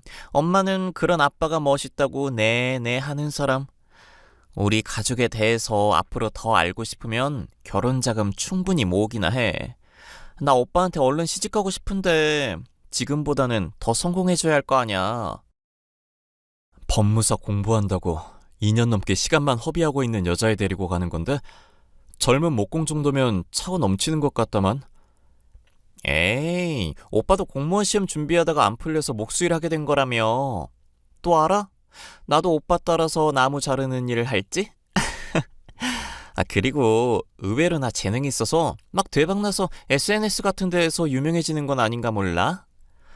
하여튼 말이라도 못하면 밉지는 않지. 분명히 내가 말했다. 앞으로는 열심히 하라고. 넵. 우리 잔소리꾼 남자친구 말 새겨듣고 열심히 하겠습니다. 앞으로 클럽에는 일주일에 한 번 이상 가지 않을게요. 가기는 가겠다는 거네. 너도 참 대단하다. 지금도 클럽에서 오빠랑 카톡하고 있잖아. 여자친구는 대학교를 졸업할 때부터 오랫동안 그저 대학교 선후배 사이로 지내던 사이였기 때문에 연인이 될 거라고는 꿈에도 생각을 하지 않았죠. 하지만 집안이 가난하다는 것부터 부모님이 보수적이라는 것 등 의외로 공통점이 많다는 것 정도는 서로 알고 있었습니다. 그러던 저희 사이는 여자친구가 법무사 공부를 준비한다면서 시작하게 되었죠. 제가 공무원 시험을 쳐봤으니 정보를 좀 알려달라든가 공부법을 전수해달라는 식으로 먼저 메시지가 온 게 계기가 되어 차츰차츰 친밀하게 되더니 어느샌가 사귀게 되었습니다. 주변에서는 저와 여자친구가 사귀는 것을 놓고 제가 너무 고생한다고 걱정을 많이 해줬었죠. 야, 너 클럽에서 지윤이 봤다는 얘기 듣고도 그냥 넘어갔다고? 아무리 여자친구가 좋아도 야, 난 그렇게까지는 못하겠다. 너 전생에 보살이었냐? 내가 보살이라서가 아니라 지가 스트레스 받는다는데 어떡해. 차라리 음습하게 몰래 클럽 가는 것보다 대놓고 이러는 게 낫지. 정말로 춤만 추러 가는 거니까. 내 생각에는 대놓고 그러는 척하면서 오히려 뒤로도 또 그럴 것 같은데. 야, 우리 대학 후배이기도 하지만 내 여자친구이기도 하거든. 말 조심 좀 해줬으면 좋겠는데. 야, 내가 지윤이 클럽 가서 남자랑 부비부비 하는 것만 5번은 제보해줬다. 진심으로 하는 소리냐? 기자 할 거 아니면 제보 그만하고 너도 여친이나 사귀든지 해. 자꾸 부러우니까 우리 둘 사이 갈라놓으려는 거 아니냐? 진담으로 하는 거면 진짜 개소리고 농담이면 재미없는 거 알지? 나도 여자친구 안 사귀는 거지 못 사귀는 게 아니라고. 믿어주고 싶은데 어째 네 얼굴 보면 신뢰가 안 간다. 솔직히 너랑 나랑 소개팅 같이 갔을 때 전적 생각해봐. 야, 옛날 얘기는 됐고 너는 앞으로도 계속 지윤이랑 사귈 생각이야? 아니 솔직히 너 정도 벌면 더 성격 좋고 예쁜 여자도 사귈 수 있을 텐데 왜 그러나 모르겠다. 형님이 보고 있자니 갑갑해서 그래 임마. 야, 사귀는 데에 사랑도 중요하지만 의리도 챙겨야 하는 거 모르냐? 더 좋은 사람 생겼다고 갈아타 버리면 내가 반대로 당할 것도 생각해야지. 얼씨구, 아주 도덕군자 납셨네. 그런 놈이 지윤이한테는 한 달에 200 정도만 번다고 거짓말을 하냐? 그거야 걔한테 위기감을 주려고 그런 거지.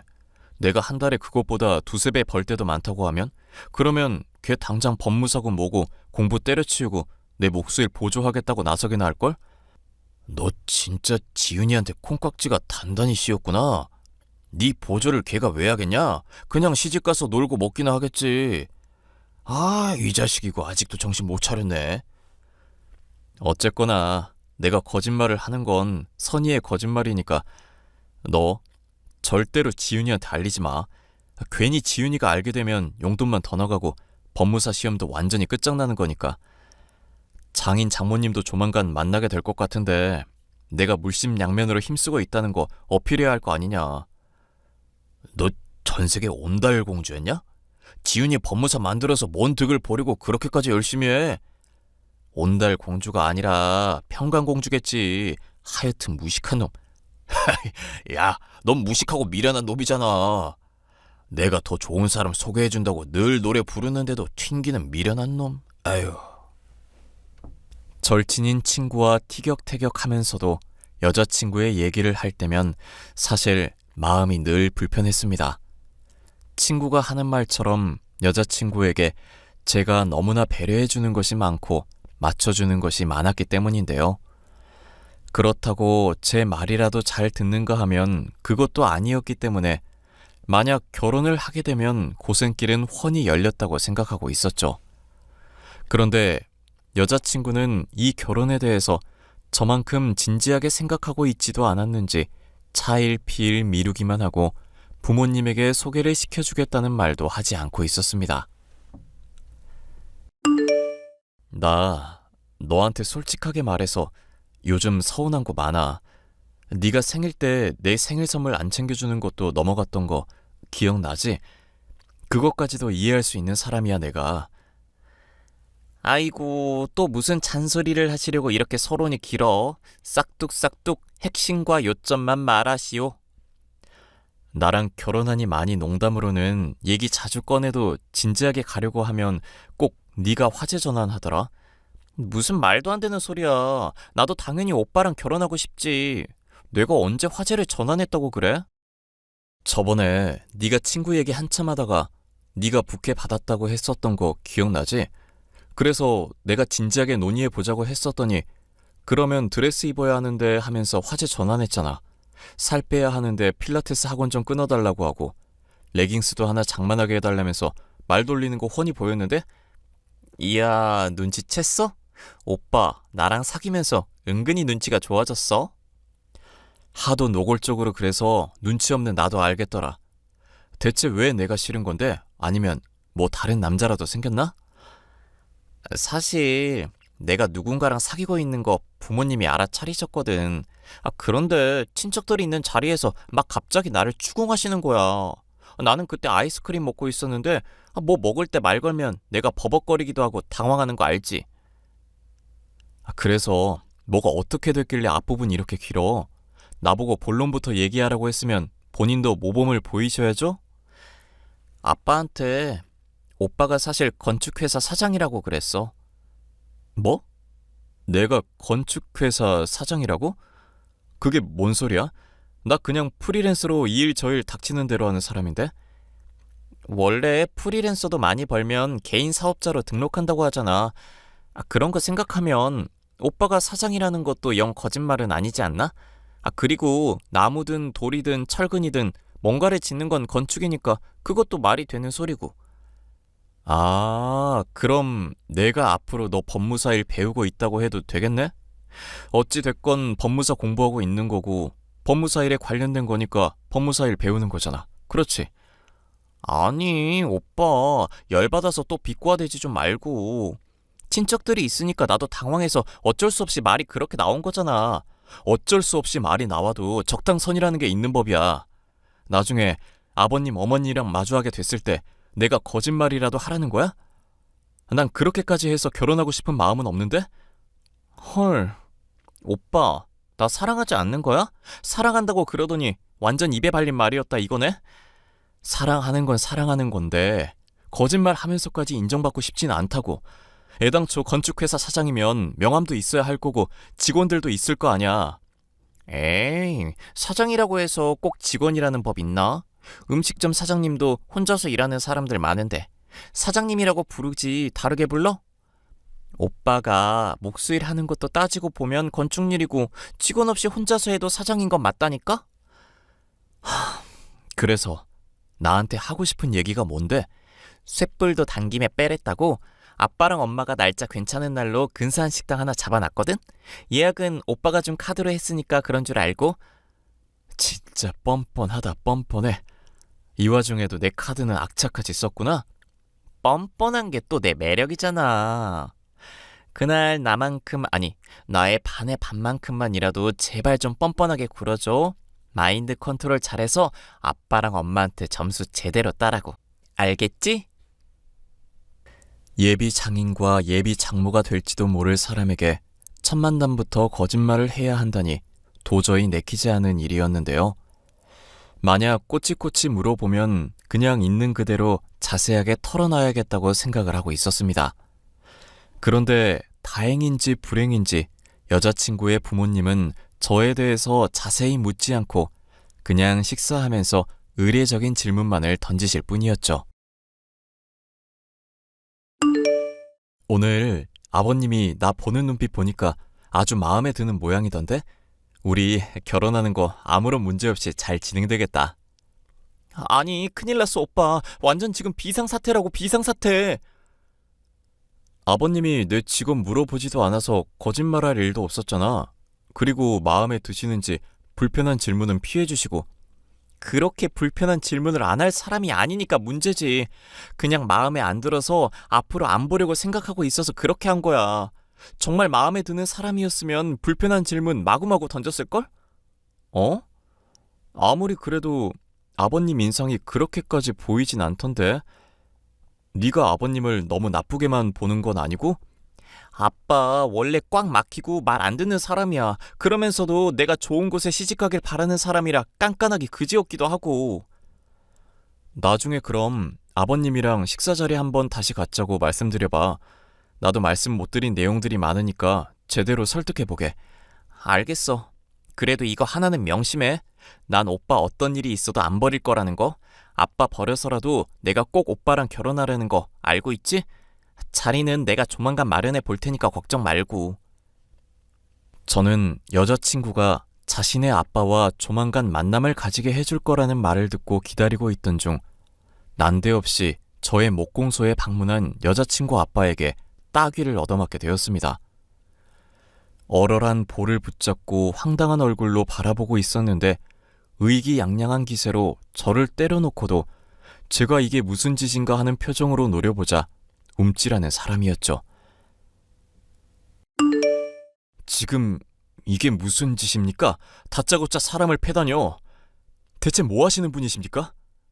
뭐 하는 사람이냐고 물었나? 날쎄, 지훈이 아빠. 지금 몰라서 물은 것으로 들리셨나요? 반어법인데요? 그래, 나는 누구처럼 돌려 말하는 거 못하니까 직접적으로 말하겠네. 목수일이나 하는 일개 노가다꾼 주제, 감히 내 딸을 넘봤다 이건가? 만나줘서 적당히 얘기 들어주고 적당히 질문 던져줬으면 꺼지라는 말인 줄 왜 눈치를 못 채? 그렇게 딸이 소중하십니까? 이렇게 다짜고짜 제가 일하는 곳 찾아와서 다짜고짜 따기부터 날려댈 정도로요? 네? 이거 폭력으로 고소할 수도 있는 거 아시죠? 목공소 내부에 CCTV도 있어서 지금 때리신 거 다 찍혔습니다. 웃기고 앉았네 노가다꾼 새끼가. 내 딸을 어떻게 내가 키웠는데 너 같은 놈한테 죽이나 할 줄 알아? 이러는 꼴을 보니 확실히 내가 사람 보는 눈이 있구나 싶어. 이러는 꼴이 어떤 꼴입니까? 먼저 교양 없게 주먹부터 휘두르신 분이 할 말은 아닌 것 같은데요. 어른한테 눈 부릅뜨고 말대꾸나 하고 있지. 주제도 모르고 남의 귀한 딸 자식 놀이지. 뭐 하나 마음에 드는 구석이 하나도 없지 않나? 톱밥 먹어가면서 쥐꼬리만 한 월급 버는 노가다꾼 주제. 언감생심 노가다꾼이 내 딸을 넘본다는 게 말이나 되냐? 최근에 법무사 시험 1차까지 통과한 엘리트를? 너 내 눈에 흙이 들어가기 전까지는 이 결혼 절대로 허락할 수 없네. 아버님, 그 말 후회하실 텐데요. 뭐? 내가 너 따위한테 왜 후회를 하겠어? 협박하는 거라면 사람 잘못 골랐어 이 노가다꾼 자식아. 마음 같아서 아버님 눈에 제가 흙을 쑤셔놓고 싶은데 참겠습니다. 그리고 애지중지 기른 딸은 아버님 버려서라도 저랑 결혼하겠다고 하네요. 그러니까 다시 묻겠습니다. 정말 후회하지 않을 자신 있으세요? 돈 얼마 벌지도 못하고 가난한 목수놈을 사위로 받아들이는 걸 후회하면 했지 내가 후회 따윈 왜 하겠나? 저요, 쇼핑몰 이용해서 수제 가구로 돈도 벌고 있고 나름대로 기술을 쌓아서 먹고 사는 일에는 문제 없습니다. 그동안 법무사 공부한다는 지훈이 뒷바라지도 제가 다 했고요. 말하는 꼴 보니까 우리 딸 지훈이한테 아직 얘기도 제대로 못 들은 모양이구만. 우리 딸 지훈이도 너랑 헤어지고 싶다고 눈물로 호소를 하던 얘야. 돈도 한 달에 200 정도밖에 못 버는 놈이 감히. 하여튼 간에 앞으로 내 딸 앞에 또 얼굴 비치기만 해봐라. 그때는 딱이 한 대로 좋게 끝나지 않을 거다. 알겠어? 본인 할 말만 쏟아내고 사라지는 여친 아빠를 말릴 기력은 전혀 없었습니다. 여자친구 역시도 여친 아빠에게 저와 헤어지고 싶다는 말을 했다는 것이 큰 충격이었기 때문이죠. 제가 여자친구에게 거짓으로 일러줬던 월수입을 장인이 알고 있다는 것부터가 정말 여자친구가 이별을 결심했나 생각하게 만드는 것이었습니다. 저와 결혼을 하고 싶었다면 제 월수입에 대해서 저에게 들은 그대로를 말하지는 않을 것이라는 생각이 들었죠. 조금 전에 아버님 다녀가셨어. 나한테 와서 갑자기 따귀를 갈기시더니 너랑 헤어지라고 하시더라? 아빠는 진짜 내가 말한다고 했는데 왜 그러셨대? 정말 미안해, 오빠. 네가 말한다고 했다고? 그게 대체 무슨 소리야? 오빠, 혹시 내가 법무사 시험 1차 통과한 것도 들었어? 오빠한테 미안해서 각 잡고 공부를 했는데 생각했던 것보다 시험이 많이 쉽더라고. 이거 정말 축하할 일 아냐? 당연히 축하할 일이지. 그 시험 합격한 누군가가 말만 해줬어도 축하를 해줬겠지. 적어도 그 얘기를 내 따귀 때린 사람한테 듣지만 않았어도 축하해줄 기분이었을 것 같네. 오빠, 화날 때 잘 비꼬는 편인 건 알겠는데 지금은 적당히 해. 나도 나름대로 고민 많이 하고 생각해보고 내리는 판단이야. 그게 무슨 말인데 대체? 나는 지금 네가 이런 태도를 보이는 게 이해가 안 간다. 본론부터 말을 해, 본론부터. 헤어지고 싶다는 거야? 그래. 솔직히 오빠 목수일하면서 맨날 톱밥 흡입하게 될 텐데 그거 몸에도 안 좋잖아. 나무 합판 같은 거에 독성도 많이 있다던데. 아빠가 애 낳아서 기형아되면 어떡할 거냐고 걱정하시더라. 꼴랑 월 200 벌고 몸도 안 좋아져서 죽을 남자가 뭐 그렇게 좋냐고 하시고. 왜? 사망보험이라도 가입해 놓으면 한몫 두둑하게 챙겼을 텐데. 그래, 나 원망하고 싶은 거 잘 알겠어. 그런데 결혼이라는 건 현실이잖아. 오빠가 생각하는 것처럼 그렇게 막 이상적으로 아름답게 굴러가지 않아. 반대로 오빠가 나보다 좋은 조건이었으면 나랑 편하게 결혼해줬을 거야? 오빠도 돈 못 벌고 가난한 목수 신세니까 그래서 나 어떻게든 합격시켜서 인생 편하게 펴보려고 도박한 거잖아. 그래, 내가 제대로 실수를 했네. 네 더러운 개소리 더 듣기 싫으니까 여기까지 해라. 미안 오빠. 행복하게 살아야 해. 나 그래도 오빠한테 마지막까지 좋은 기억이었으면 좋겠어. 좋은 기억이겠냐, 미친년아? 꺼지기나 해. 나 뒷바라지 해준 돈은 언젠가는 꼭 갚을 테니까 괜히 나 차단하고 그러지 마. 오빠가 나 송금해준 돈 합산해 봤더니 2,200만 원 정도 되더라. 내가 성공하면 꼭 갚을게. 너는 사람 관계라는 게 다 돈으로만 보이지. 한심하다 정말. 적당히 해. 나는 계속 좋게 얘기하려고 하는데 오빤 지금 애처럼 투정만 부리는 것 같다? 아빠한테 맞은 게 화나는 건 알겠는데 내가 잘못한 건 아니잖아. 아빠가 무례하게 군 거지. 아빠 사주에서 뺨 때리게 만든 것도 모자라 법무사 시험 1차 합격한 것도 숨기고 헤어지자고 멋대로 통보해놓고 지금 나보고 애처럼 군다는 소리가 나오냐? 진짜 미친년이네. 클럽에서 만난 남자들이랑 바람이라도 폈어? 야, 내가 클럽 가는 건 춤만 추러 간다고 그랬었잖아. 오빠 오빠 하면서 좋게 대접해 주려고 하는데 자꾸 막말하지 마라. 네 열등감 받아주는 것도 이제 슬슬 한계니까. 열등감? 그건 또 무슨 헛소리야? 톱밥 마시면서 일하고도 200밖에 못 버는 사람이니까 열등감이라고 하지. 오빠, 솔직히 봉사활동에서 사람들한테 가구 제공하는 것도 다 열등감의 발로인 거 알아? 자기보다 못한 사람 보면서 은근히 나는 애들보다 낫다 이런 만족감 느끼려는 거잖아. 뭐 눈에는 뭐만 보인다더니 딱 네가 그렇네. 앞으로도 그렇게 계속 한심하게 살아. 너야말로 앞으로 계속 그렇게 열등감 품은 채로 살아봐. 나중에 네 돈 돌려받고 싶으면 연락하고. 대꾸할 가치도 없어서 무시하고 저는 일상으로 복귀를 했습니다. 저의 절친은 제가 여자친구와 헤어진 것을 위로하는 한편 진심으로 축하해 주더군요. 쓰레기 같은 아내와 장인을 미리부터 거르게 된 셈이니 얼마나 좋은 일이냐고 말하는데 한편으로는 많이 공감도 갔습니다. 저는 친구가 소개해준다는 사람과 만남을 가지게 되었는데요. 전 여자친구와는 달리 성격도 좋고 저의 문제에 공감해 주는 것은 물론 자존감이 강하고 성실해 제가 배울 점이 많은 여자였습니다.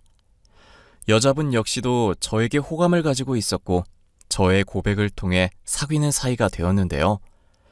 클럽에 간다며 저를 속썩이고 뒷바라지 요구하던 전 여자친구가 없으니 일에도 더욱 매진할 수 있어 수입도 늘고 저의 가구들이 유명세 또한 타게 되었습니다. 그러길 1년 정도가 지나게 되니 전 여자친구와 전 여친의 아빠가 갑자기 연락이 오더군요. 오빠, 진짜 너무한다. 어떻게 나랑 헤어진 지 얼마나 됐다고 새 여자를 사귈 수가 있어? 뜬금없이 왜 연락했어? 나 오빠 돈 한 달에 5만 원씩이라도 갚을게. 뭐? 네가 왜 갑자기 그런 소리를? 내가 지훈이한테 시킨 걸세. 사실 자네한테 내가 미안한 것도 있기도 하고 우리 지훈이가 신세를 많이 지기도 했으니까. 저는 할 얘기 없는데요. 저 싫다는 분들 아니셨나요? 친척분한테 물어보니까 요즘 목수들 인식이 옛날보다는 많이 좋아졌더라고. 아빠도 나름 알아보더니 노가다꾼이라고 비하했던 게 미안하셨다고 그러고. 자네 가구가 잘 나가는지 무슨 지역신문인가에서 인터뷰도 했다고 그러더구먼. 가구가 잘 나가기는 하는데 그것 때문에 인터뷰한 게 아니라 봉사활동 꾸준히 해온 것 때문에 인터뷰한 겁니다. 그거나 이거나 어찌됐건 가구 장사가 꽤 잘 되나 보던데? 하나 팔면 대충 얼마 남지? 아빠, 그건 상견례 끝나고 물어보라고 말했잖아. 사람이 왜 이렇게 주책이야 정말. 꼴을 보니까 법무사 2차에서 떨어졌나 보네. 붙기는 했는데 합격의 시점이 저 멀리 있다고 해석해주면 안 될까? 쓰레기 같은 농담 잘 들었고 둘 다 차단할 테니까 그런 줄 알아. 헐, 오빠, 나한테 돈 안 받아도 상관없는 거야? 돈 갚는다니까? 5만 원치 매일매일 커피 사주는 걸로 갚을게, 응? 꼭 돈 문제 때문이 아니라 우리 지훈이가 자네가 계속 생각난다고 해서 내가 허락하는 거야. 자네, 지금 기회 놓치면 평생 후회할 건데 괜찮겠나? 아저씨, 내가 후회할 일이 뭐가 있겠어? 돈 보고 꼬시려는 인간들이랑 가족관계 되는 게 후회겠지. 내가 무릎이라도 꿇고 빌면 용서해 주겠나? 오빠, 일단 얼굴 보고 얘기하자, 응? 아빠가 무릎 꿇는다고 하시잖아, 응? 나 아빠가 자꾸 뭐라고 해서 오빠한테 일부러 모질게 대했던 거지. 그 뒤로도 계속 오빠 생각뿐이었어. 그냥 둘 다 차단할게. 앞으로는 보지 맙시다. 오빠, 시험 칠 때마다 떨어져서 우울하고 죽을 것 같은데 정말 이럴 거야? 나 책임져 주겠다며.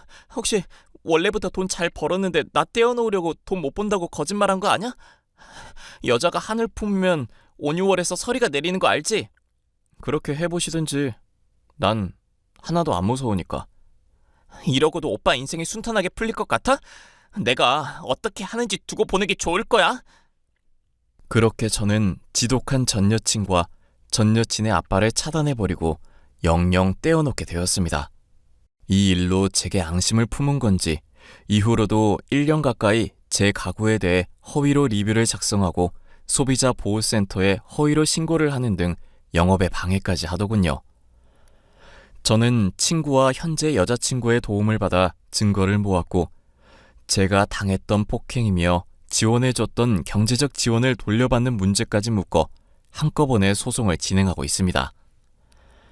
전 여자친구와 전 여친의 아빠는 제게 찾아와 무릎을 꿇고 빌며 감옥에 갈지도 모르니 용서해달라고 말하고 있지만 본인들의 죗값을 치르는 것일 뿐이니 전혀 선처를 해줄 마음이 없네요.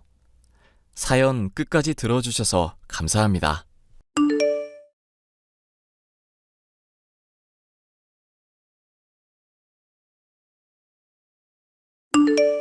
안녕하세요. 저는 서울에 거주하고 있는 39살 남성입니다.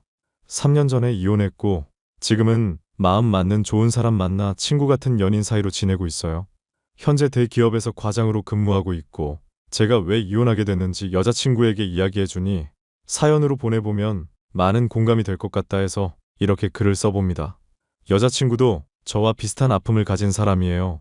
그래서 제 모든 것에 공감해주며 위로가 되는 존재입니다.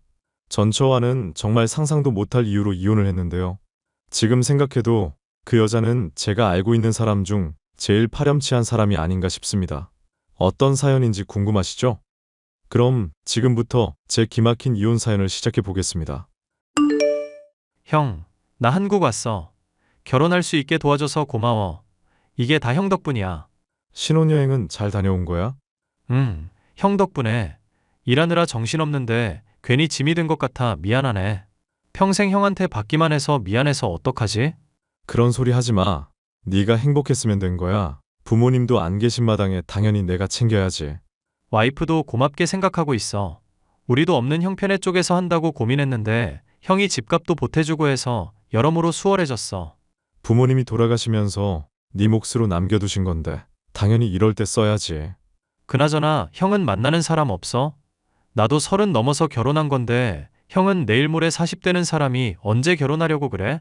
나는 결혼의 뜻이 없다. 언젠가 인연이 나타나겠지. 자연스러운 만남을 추구한다. 그러지 말고 주변에 소개팅 해달라고 해봐. 형 정도면 어디 가도 모자라진 않는데? 너나 재수 씨랑 행복하게 잘 살아. 형, 아니면 와이프한테 부탁해볼까? 야, 너 큰일 날 소리 한다. 재수 씨랑 나랑 띠동갑 넘게 차이 나는데 소개받아서 만난다고 한들 좋은 소리나 듣겠냐? 도둑놈 취급받아. 그런가? 아니, 형도 빨리 장가 가야지 내가 마음이 놓일 것 같아. 인연은 내가 알아서 찾을 테니 너는 가정에 신경 써. 그리고 좀 전에 계좌로 200만 원 넣었어. 재수 씨랑 맛있는 거 사 먹고 날 더우니까 처갓집에 보양식이라도 사들고 가서 같이 먹어. 역시 내 생각해주는 건 형이 최고야. 와이프한테 말했는데 나중에 따로 만나서 식사하재 너무 고맙다고. 그래 알겠어. 재수 씨한테 안부 전해주고. 형 연락할게. 저는 남들처럼 대학 다니다 군대 다녀오고 대학을 졸업하는 것과 동시에 취업을 했습니다. 10년 넘게 정신없이 일만 하다 보니 승진도 빠르고 회사에서 인지도도 높아졌지만 그 흔한 연애 한번 못 해봤죠. 30 중반을 내다보고 있을 때 돈도 어느 정도 모았겠다. 투자해둔 주식이 큰 이익을 보면서 10억 정도의 여윳돈도 생겼어요. 대학생 시절 부모님이 교통사고로 갑자기 돌아가셨고 학업을 마치는 대로 바로 일을 해야 했습니다. 그렇게 일벌레라는 별명까지 얻어가며 악착같이 대기업에 입사했던 거고 지금에 이르는 거죠. 동생은 대학 졸업 후 소방 공무원 준비를 하다 작년에 임용된 새내기 소방관이었고 만나던 여자친구와 결혼을 했습니다. 솔직히 조금 부럽긴 했는데 부모님 대신 큰일 치르니 뿌듯하기로 하고 마음이 싱숭생숭하더라고요. 그러던 와중에 직장 동료를 통해 아내를 소개받았어요. 연예인 뺨치는 외모의 단아함이 몸에 배어있던 아내에게 첫눈에 반했고 저는 적극적으로 다가갔습니다. 아내는 중소기업에 다니던 격리 직원이었어요. 자기야, 우리 나이도 있고 만난 지 1년 넘었는데 이참에 결혼해버릴까? 여자가 먼저 그런 말 하는 게 어딨어. 안 그래도 어머님이 지난번에 물어보시더라. 그러게 말이야. 당신은 결혼 생각 없어? 나도 물론 있지. 당신 생각을 모르니까 가만히 있던 거야. 근데 나도 진지하게 생각해 본 적은 없는 것 같아. 선뜻 답을 못 하겠네. 살면서 손에 물 한 방울 안 묻힌다는 말은 안 하겠지만 절대 고생시키는 일은 없을 거야. 내 능력 알지? 돈도 충분히 벌고 이 정도면 1등 신랑감 아니야? 우리가 왜 이제야 만났을까? 진작에 만났으면 결혼해서 아이 낳고 지지고 볶고 살고 있을 건데. 이렇게 잘 만나려고 때가 조금 늦었던 거겠지. 그런가? 그럼 말 나온 김에 다음 주에 우리 집에 인사드리러 갈까? 그렇게 빨리? 되게 떨리는데. 떨릴 게 뭐가 있어. 그냥 가볍게 식사 한 끼 한다. 생각하고 인사드리러 가면 되는 거지. 그럼 엄마한테 미리 말해둘게. 알겠어. 혹시 내가 따로 준비해 갈 게 있으면 미리 알려줘. 그럴 거 없어. 우리 엄마는 내가 얼른 시집 가는 게 소원일 거야. 우리 잘해보자. 그렇게 저희는 1년 반 정도 되는 연애를 끝으로 주변의 많은 축하를 받으며 결혼식을 올렸습니다. 30 중반이 되어서야 올리는 결혼식이라 늦은 만큼 행복하게 살겠다고 다짐했죠.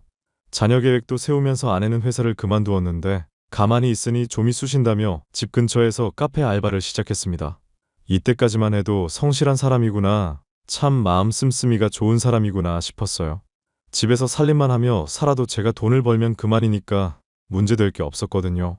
아내는 남동생 부부와도 잘 어울리며 행복한 시간을 보내게 되었습니다. 그러던 어느 날 아내가 저에게 반가운 소식을 전해오더군요. 여보, 나 병원 다녀오는 길이야. 어떡하면 좋아? 왜? 어디 아파? 무슨 일 있는 거야? 갑자기 왜 병원을 가? 아니, 요 며칠 내가 속이 안 좋았거든. 약이라도 지어 먹으면 좀 나을까 싶었는데 피 검사해보더니 산부인과를 가라고 하는 거야. 그런데? 병원에서 뭘 하는데? 어디가 아픈 거래? 아픈 게 아니라 나 임신했대. 6주 차래. 뭐? 임신? 당신 그게 정말이야? 정말 임신 맞아? 그래, 우리 아이 생겼다고. 와.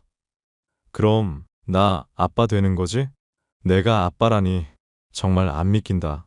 그치? 나도 안 믿겨.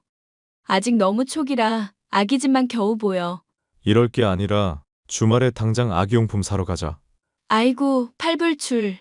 아직 그럴 필요 없네요. 그리고 나 빈혈기가 있어서 일은 못할 것 같아. 아르바이트 하는 곳에도 그만둔다 말하려고. 그럼 그래야지. 그게 뭐 대수야? 당신 몸이 먼저지. 그래도 내 용돈 정도는 벌어서 써야지 생각했는데 당신 외벌이 시키기 미안해서. 그런 걱정하지 말라니까. 내가 한 달에 월천 이상을 버는데 당신은 집에서 편히 쉬어. 아이까지 생긴 마당에 일할 생각하지 말고 무조건 쉬어. 집안일도 내가 다 할게. 알겠지? 그렇게 좋아? 그럼 당연하지. 내가 얼마나 기다렸던 일인데 빨리 정연이한테도 알려야겠다. 뭐 먹고 싶은 건 없어? 아직은 입덧도 없고 그냥 평소랑 똑같아. 먹고 싶은 거 생기면 바로 알려줄게. 내가 퇴근하면서 먹고 싶은 거 사서 들어갈 테니까 집에 가서 좀 쉬다가 메시지 남겨놔. 알겠지? 내가 아빠라니. 이따가 집에서 봐. 그렇게 임신 소식을 전해 들은 지 며칠 안 된 것 같은데 시간이 금방 지나가더라고요. 9개월의 시간이 흘러 아내는 건강한 딸을 출산했고 돌도 지나고 아픈 곳 하나 없이 무럭무럭 잘 자라주었습니다. 그런데 말입니다. 아이가 커갈수록 아내가 조금씩 달라지기 시작했어요. 저와 연애하면서부터 사치와는 거리가 멀었던 아내가 명품 가방이며 비싼 육아용품, 옷 등등 사치를 부리기 시작한 겁니다.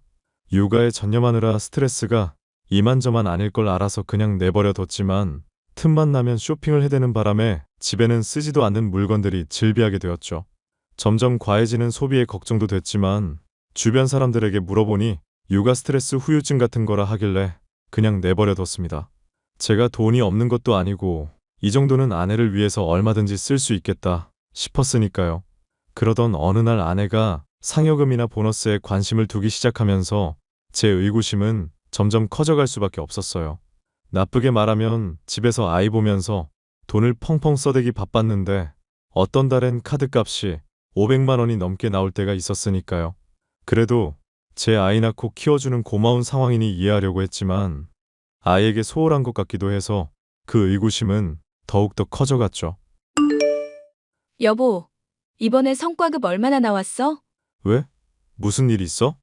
성과급 아직 안 나왔는데 한 1,300만 원 정도 나올 거야. 아니, 그냥 궁금해서. 당신네 회사 복지 빵빵하기로 유명하잖아. 옆동 지은이 엄마 알지? 그 엄마 남편도 성과급 이야기하길래 당신은 얼마나 나오나 궁금했어. 평소보다 많이 나왔어. 지난달에 프로젝트 한 거 성공해서 아마 인센티브 더 나올 거야. 혹시 사고 싶은 거 있어? 아니, 딱히 생각해둔 건 없는데 그래도 있으면 사겠지? 그럼 내가 미리 돈을 보내줄게. 이 돈 가지고 있다가 필요한 거 있으면 사. 지금 500만 원 보냈으니까 계좌 확인해보고. 뭘 이렇게 많이 보냈어? 내가 사봤자 얼마나 산다고. 아이 것만 사지 말고 당신을 위해서도 쓰고 그래. 모자라면 내가 더 줄 테니까 일단 그걸로 갖고 쓰고 있어. 정말 내 생각해주는 건 당신밖에 없다. 고마워, 여보. 육아하느라 고생해서 내가 많이 못 도와줘서 그래. 아이는 뒷전이고 당신 위주로 써. 말이라도 고맙네. 지은 엄마랑 약속 잡고 쇼핑몰 가봐야겠다. 그래. 그리고 오늘 일찍 퇴근할게. 아이 데리고 같이 외식하자. 오랜만에 패밀리 레스토랑 어때? 안 그래도 오늘 저녁 뭐 먹을까 했는데 걱정 덜었네. 내가 퇴근할 때 전화할 테니까 시간 맞춰 나와 있어. 집 앞으로 픽업 갈게. 알겠어. 오랜만에 맛있는 거 먹어야지. 그래. 메뉴 생각해두고. 그럼 나 회의 들어갈게. 이때까지만 해도 여느 집과 다른 없는 평범한 나날이 계속되었어요. 아이는 어느덧 3살이 되었고 동생네 부부도 오랜 신혼을 즐기고 얼마 전에 쌍둥이를 출산해서 화목한 가정이 되었습니다. 공동 육아라는 것도 해보고 집안에 아이들 소리가 나니 정말 사람 사는 것 같은 느낌이랄까요? 그러던 어느 날 저에게 비극이 시작되는 날이 찾아옵니다. 아내가 친구들을 만나러 간다며 아이를 맡기고 외출했던 때였어요. 낮잠도 잘 자고 밥도 잘 먹던 아이가 저녁이 되었는데 갑자기 몸이 불덩이인 겁니다. 온도계로 체온을 재보니 40도가 넘어서 바로 들쳐매고 응급실로 달려갔죠. 해열 주사를 맞고 피검사부터 이것저것 검사를 했는데 간호사가 이상한 얼굴로 고개를 갸웃갸웃거리는 게 아니겠어요? 제 혈액형, 아내 혈액형을 몇 번이고 되물어 보더니 아이 혈액형이 알고 있던 것과 좀 다르다고 이야기를 하더군요. 저는 무슨 착오가 있는 줄 알고 검사를 몇 번이고 다시 해보라 했는데 아이의 혈액형은 아내와 제 사이에서는 절대 나올 수 없는 혈액형이었던 겁니다. 이해가 되지 않는 상황에 뭐가 잘못된 건가 생각했는데 왠지 모르게 불안한 느낌이 들더라고요. 날이 밝자마자 유전자 검사를 의뢰했는데 불길한 예감은 딱 들어맞았습니다. 정말 온 힘을 다해 사랑하고 아껴주었던 제 아이가 저와 친자관계가 성립하지 않는다는 게 아니겠어요? 기막힌 사실에 자연스럽게 아내의 외도를 의심하게 되었고 정확한 사실 확인을 위해 면밀히 관찰해 보기로 했어요. 그도 그럴 것이 요즘 들어 외출도 잦아지고 친구들이랑 여행을 간다며 집을 비우는 횟수도 많아져서 의심이 많이 되었거든요. 그러다 남동생이 연락을 해왔습니다. 형, 이거 형수님 아니야? 응? 뭐가? 내가 보낸 사진 봐봐. 우리 지금 아이들 데리고 제주도로 가족여행 왔는데 형수님 같아서. 형은 같이 안 온 거야? 무슨 소리야? 나는 회사 출근해야 해서 여행은 꿈도 못 꾸는구먼. 아니, 사진 좀 자세히 봐봐. 우리가 지금 멀리 있어서 조금 긴가민가한데 아무리 봐도 형수님 같아서. 아, 맞다. 친구들이랑 제주도 간다고 했었어. 내가 깜빡했네. 아니, 식구가 많은 것도 아니고 형수님 하나인데 제주도 가는 것도 몰라? 근데 친구들이랑 여행 간다고 하신 거야? 고등학교 동창들이라던데. 지난번에도 만났고 전화 통화도 해서 잘 알지. 형, 이런 말 좀 그렇지만 형수님 바람 피우는 거 아니야? 나 솔직히 형한테 연락한 거 형수님인 거 확인하고 연락한 거거든. 그게 무슨 말이야? 아니, 형은 친구들이랑 여행 간 걸로 알고 있는데 형수님 주변에 아무리 봐도 친구들은 없거든. 웬 남자랑 있는데 우리도 처음에 형인 줄 알았다니까. 네가 잘못 본 거 아니야? 잘못 보다니. 가정 파탄 낼 일 있어? 이렇게 연락하는 거 보니 형은 100% 아닌 거고. 형수님 되게 수상한데? 그만해. 내가 두 눈으로 보기 전까진 아무것도 못 믿어. 그러니까 너도 신경 쓰지 말고 재밌게 시간 보내다 와. 이걸 보고도 그런 말이 나와? 아니, 딱 봐도 형수님인데. 일단 알겠어. 내가 알아서 할게. 사진이랑 동영상 찍어둔 거 나한테 싹 다 보내줄래? 알겠어. 형 마음 단단히 먹어. 내가 보기엔 이건 좀 아닌 것 같아. 알겠어. 나도 생각 정리 좀 해야겠다. 남동생의 연락으로 기막힌 사실을 알게 된 저는 어이가 없었고 한참을 생각하다 우선 아내가 돌아오기만을 기다렸습니다. 무척 즐거운 시간을 보내고 온 듯한 얼굴로 집에 와서는 지쳐 쓰러져 잠들더라고요. 아내가 잠든 틈을 타 휴대폰을 몰래 살펴보는데 사진첩에 비공개 파일 하나가 있었습니다. 자세히 보니 그 남자와 찍은 사진이 수두룩했고 차마 보기 민망하더군요. 메시지도 살펴봤는데 이미 결혼 전부터 만나왔고 당연히 아이는 그 남자아이였습니다. 결혼하고 나서도 바람을 피워오고 있던 거였죠. 저는 모든 증거를 수집해서 제 휴대폰으로 전송시켜놓고 상황을 좀 더 두고 보게 되었습니다. 상황을 봐서 아내에게 이혼을 요구할 심산이었거든요. 며칠의 시간이 흐르고 장모님이 저녁을 같이 먹자며 저희 집에 찾아오셨습니다. 밥이 코로 들어가는지 입으로 들어가는지 몰랐지만 얼떨결에 밥도 먹고 커피 한잔하며 대화를 나누게 되었죠. 그런데 아내가 갑자기 조기 유학을 보내달라고 조르기 시작하는 겁니다. 여보, 나 진아랑 유학 보내줘. 한국에 있기엔 진아 그릇이 너무 커. 이참에 유학 가서 공부 좀 하고 오게. 진아가 아직 3살밖에 안 됐는데 유학은 무슨 유학이야? 조기 교육 몰라? 이 꽉 막힌 인간아. 이러니깐 당신이랑 살기 싫은 거야. 뭐라고? 갑자기 그런 말을 왜 해? 아니, 요즘 영어 유치원이다. 뭐다 해서 한 달에 몇백만 원씩 들여서 조기 교육하는데 한국에서 그렇게 해봤자 뭘 얼마나 배우겠어? 이왕 배우는 거 해외로 나가야지. 혹시 알아? 우리 진아가 아이비 리그라도 갈지? 갑자기 결정할 문제 아니야. 아직 애가 어린데 해외는 무리야. 초등학교에 들어가는 것도 아니고 거기서 유치원 다녀야 할 텐데 여기나 거기나 별 차이 없을걸? 당신이 뭘 몰라서 그래. 안 그래, 엄마? 나는 잘 모르겠다. 우리 땐 유치원이 전부였지 뭐. 유학은 그래도 무리 아니냐? 너도 영어 못하잖아. 영어야 배우면 되는 거고. 엄마도 뭘 모르네. 일단 지금 당장 대답은 못해. 나도 생각이라는 걸 좀 해봐야지. 나 잠시 나가서 담배 한 대 피우고 올게. 장모님이랑 이야기 좀 나누고 있어. 자네 금연했다더니 다시 피우기 시작하나? 아이 생각해서라도 그만 피우지. 건강에도 안 좋은걸. 네, 장모님. 노력할게요. 요즘 힘든 일이 많아서 종종 피는데 지금 좀 필요해서요. 잠시 나갔다 올게요. 저는 아내의 뻔뻔함에 순간 욱하고 말았습니다. 당장이라도 아내에게 욕지거리를 하고도 남을 정도였지만 아이를 생각하니 화도 못 내겠더라고요. 결국 금연했던 담배에 다시 손을 대기 시작했고 잠시 심란한 마음을 달래고 집으로 들어갔어요. 아이가 소리에 예민해서 현관문 도어록 소리를 무음으로 해두었는데 제가 온 줄 몰랐는지 아내와 장모님이 엄청난 이야기를 나누고 있더군요. 혜선아, 너 이러다가 들키는 거 아니냐? 최서방이 눈치가 보통이 아닌데. 그렇게 섣불리 이야기하다가 다 들통나겠어, 이년아. 어차피 말해야 할 거 그냥 말하는 거지. 능력 없는 사람도 아닌데 잘 꼬시면 유학 갈 수 있을 것 같은데? 유학은 무슨 유학이냐? 애가 저렇게 어린데. 말이 그렇다는 거지.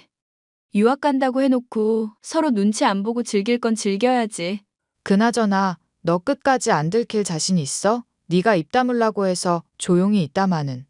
영 불안해서. 그래서 오늘 온 거야? 그렇지. 너 같으면 안 불안하겠어? 우리 진아 얼굴도 볼 겸 그 핑계로 최서방 동태도 살필 겸 겸사겸사 들른 거지. 걱정 마. 아무것도 몰라. 나랑 진아라면 껌뻑 죽는다니까? 너 성철이랑 계속 만나고 있는 거지? 성철이 그 자식은 일이 이 지경이 될 때까지 뭐 한 거야? 알고 시작한 거잖아. 뭐 별 수 없지. 난 짜릿하고 좋은걸? 내가 보기엔 너도 제정신은 아니다. 아무리 봐도 내 딸이지만 난 이제 모르겠어. 최서방 얼굴 보기 미안해서 이제 자주 안 올란다. 이왕 숨기는 거 끝까지 잘해. 알겠어, 엄마. 너무 걱정하지 마. 절대 안 들킨다고. 기가 막힌 상황에 더는 주저할 수 없었습니다. 장모님도 모든 일을 알고 계시면서 그동안 절 감쪽까지 속여왔다는 게 더 충격이었어요. 세상에 믿을 사람 하나 없다는 말, 몸소 느끼던 순간이었습니다. 내 친딸 아닌 거 숨기려고 애쓴다, 진짜. 내가 당신 바람 피우는 거 모를 줄 알았어? 당신 언제 거기 서 있었어? 바람이라니. 무슨 소리야? 처음부터 끝까지 다 들었어. 어쩔 건데? 진아가 내 딸 아니라는 건 진작에 알고 있었어. 그래도 혹시나 했는데 자기 입으로 바람 피운 거 시인하고. 장모님까지. 자네가 뭘 잘못 들었겠지. 얘 친구 이야기하고 있던 걸세. 오해하지 말게. 오해는 무슨 오해요? 이미 유전자 검사까지 다 했는데. 그리고 이렇게 사진이 수두룩한데? 저는 모든 사진과 동영상, 메시지를 주고받은 내역까지 모두 보여주었습니다. 점점 굳어지는 표정이 아주 가관이더군요. 당신 내 뒷조사한 거야? 아니, 내가 귀찮게 뭐하러 그런 짓을 해? 이거 다 오해야. 내가 설명할게. 요즘 기술 좋은 거 알지? 이런 거 다 포토샵이라니까? 왜 사람을 병신 만들어? 자네 너무한 거 아니야? 어떻게 무고한 우리 딸을. 자네 자식 나 어렵사리 육아하는데 고맙다고 하지는 못할 망정 이렇게 생사람이나 잡고 말이야.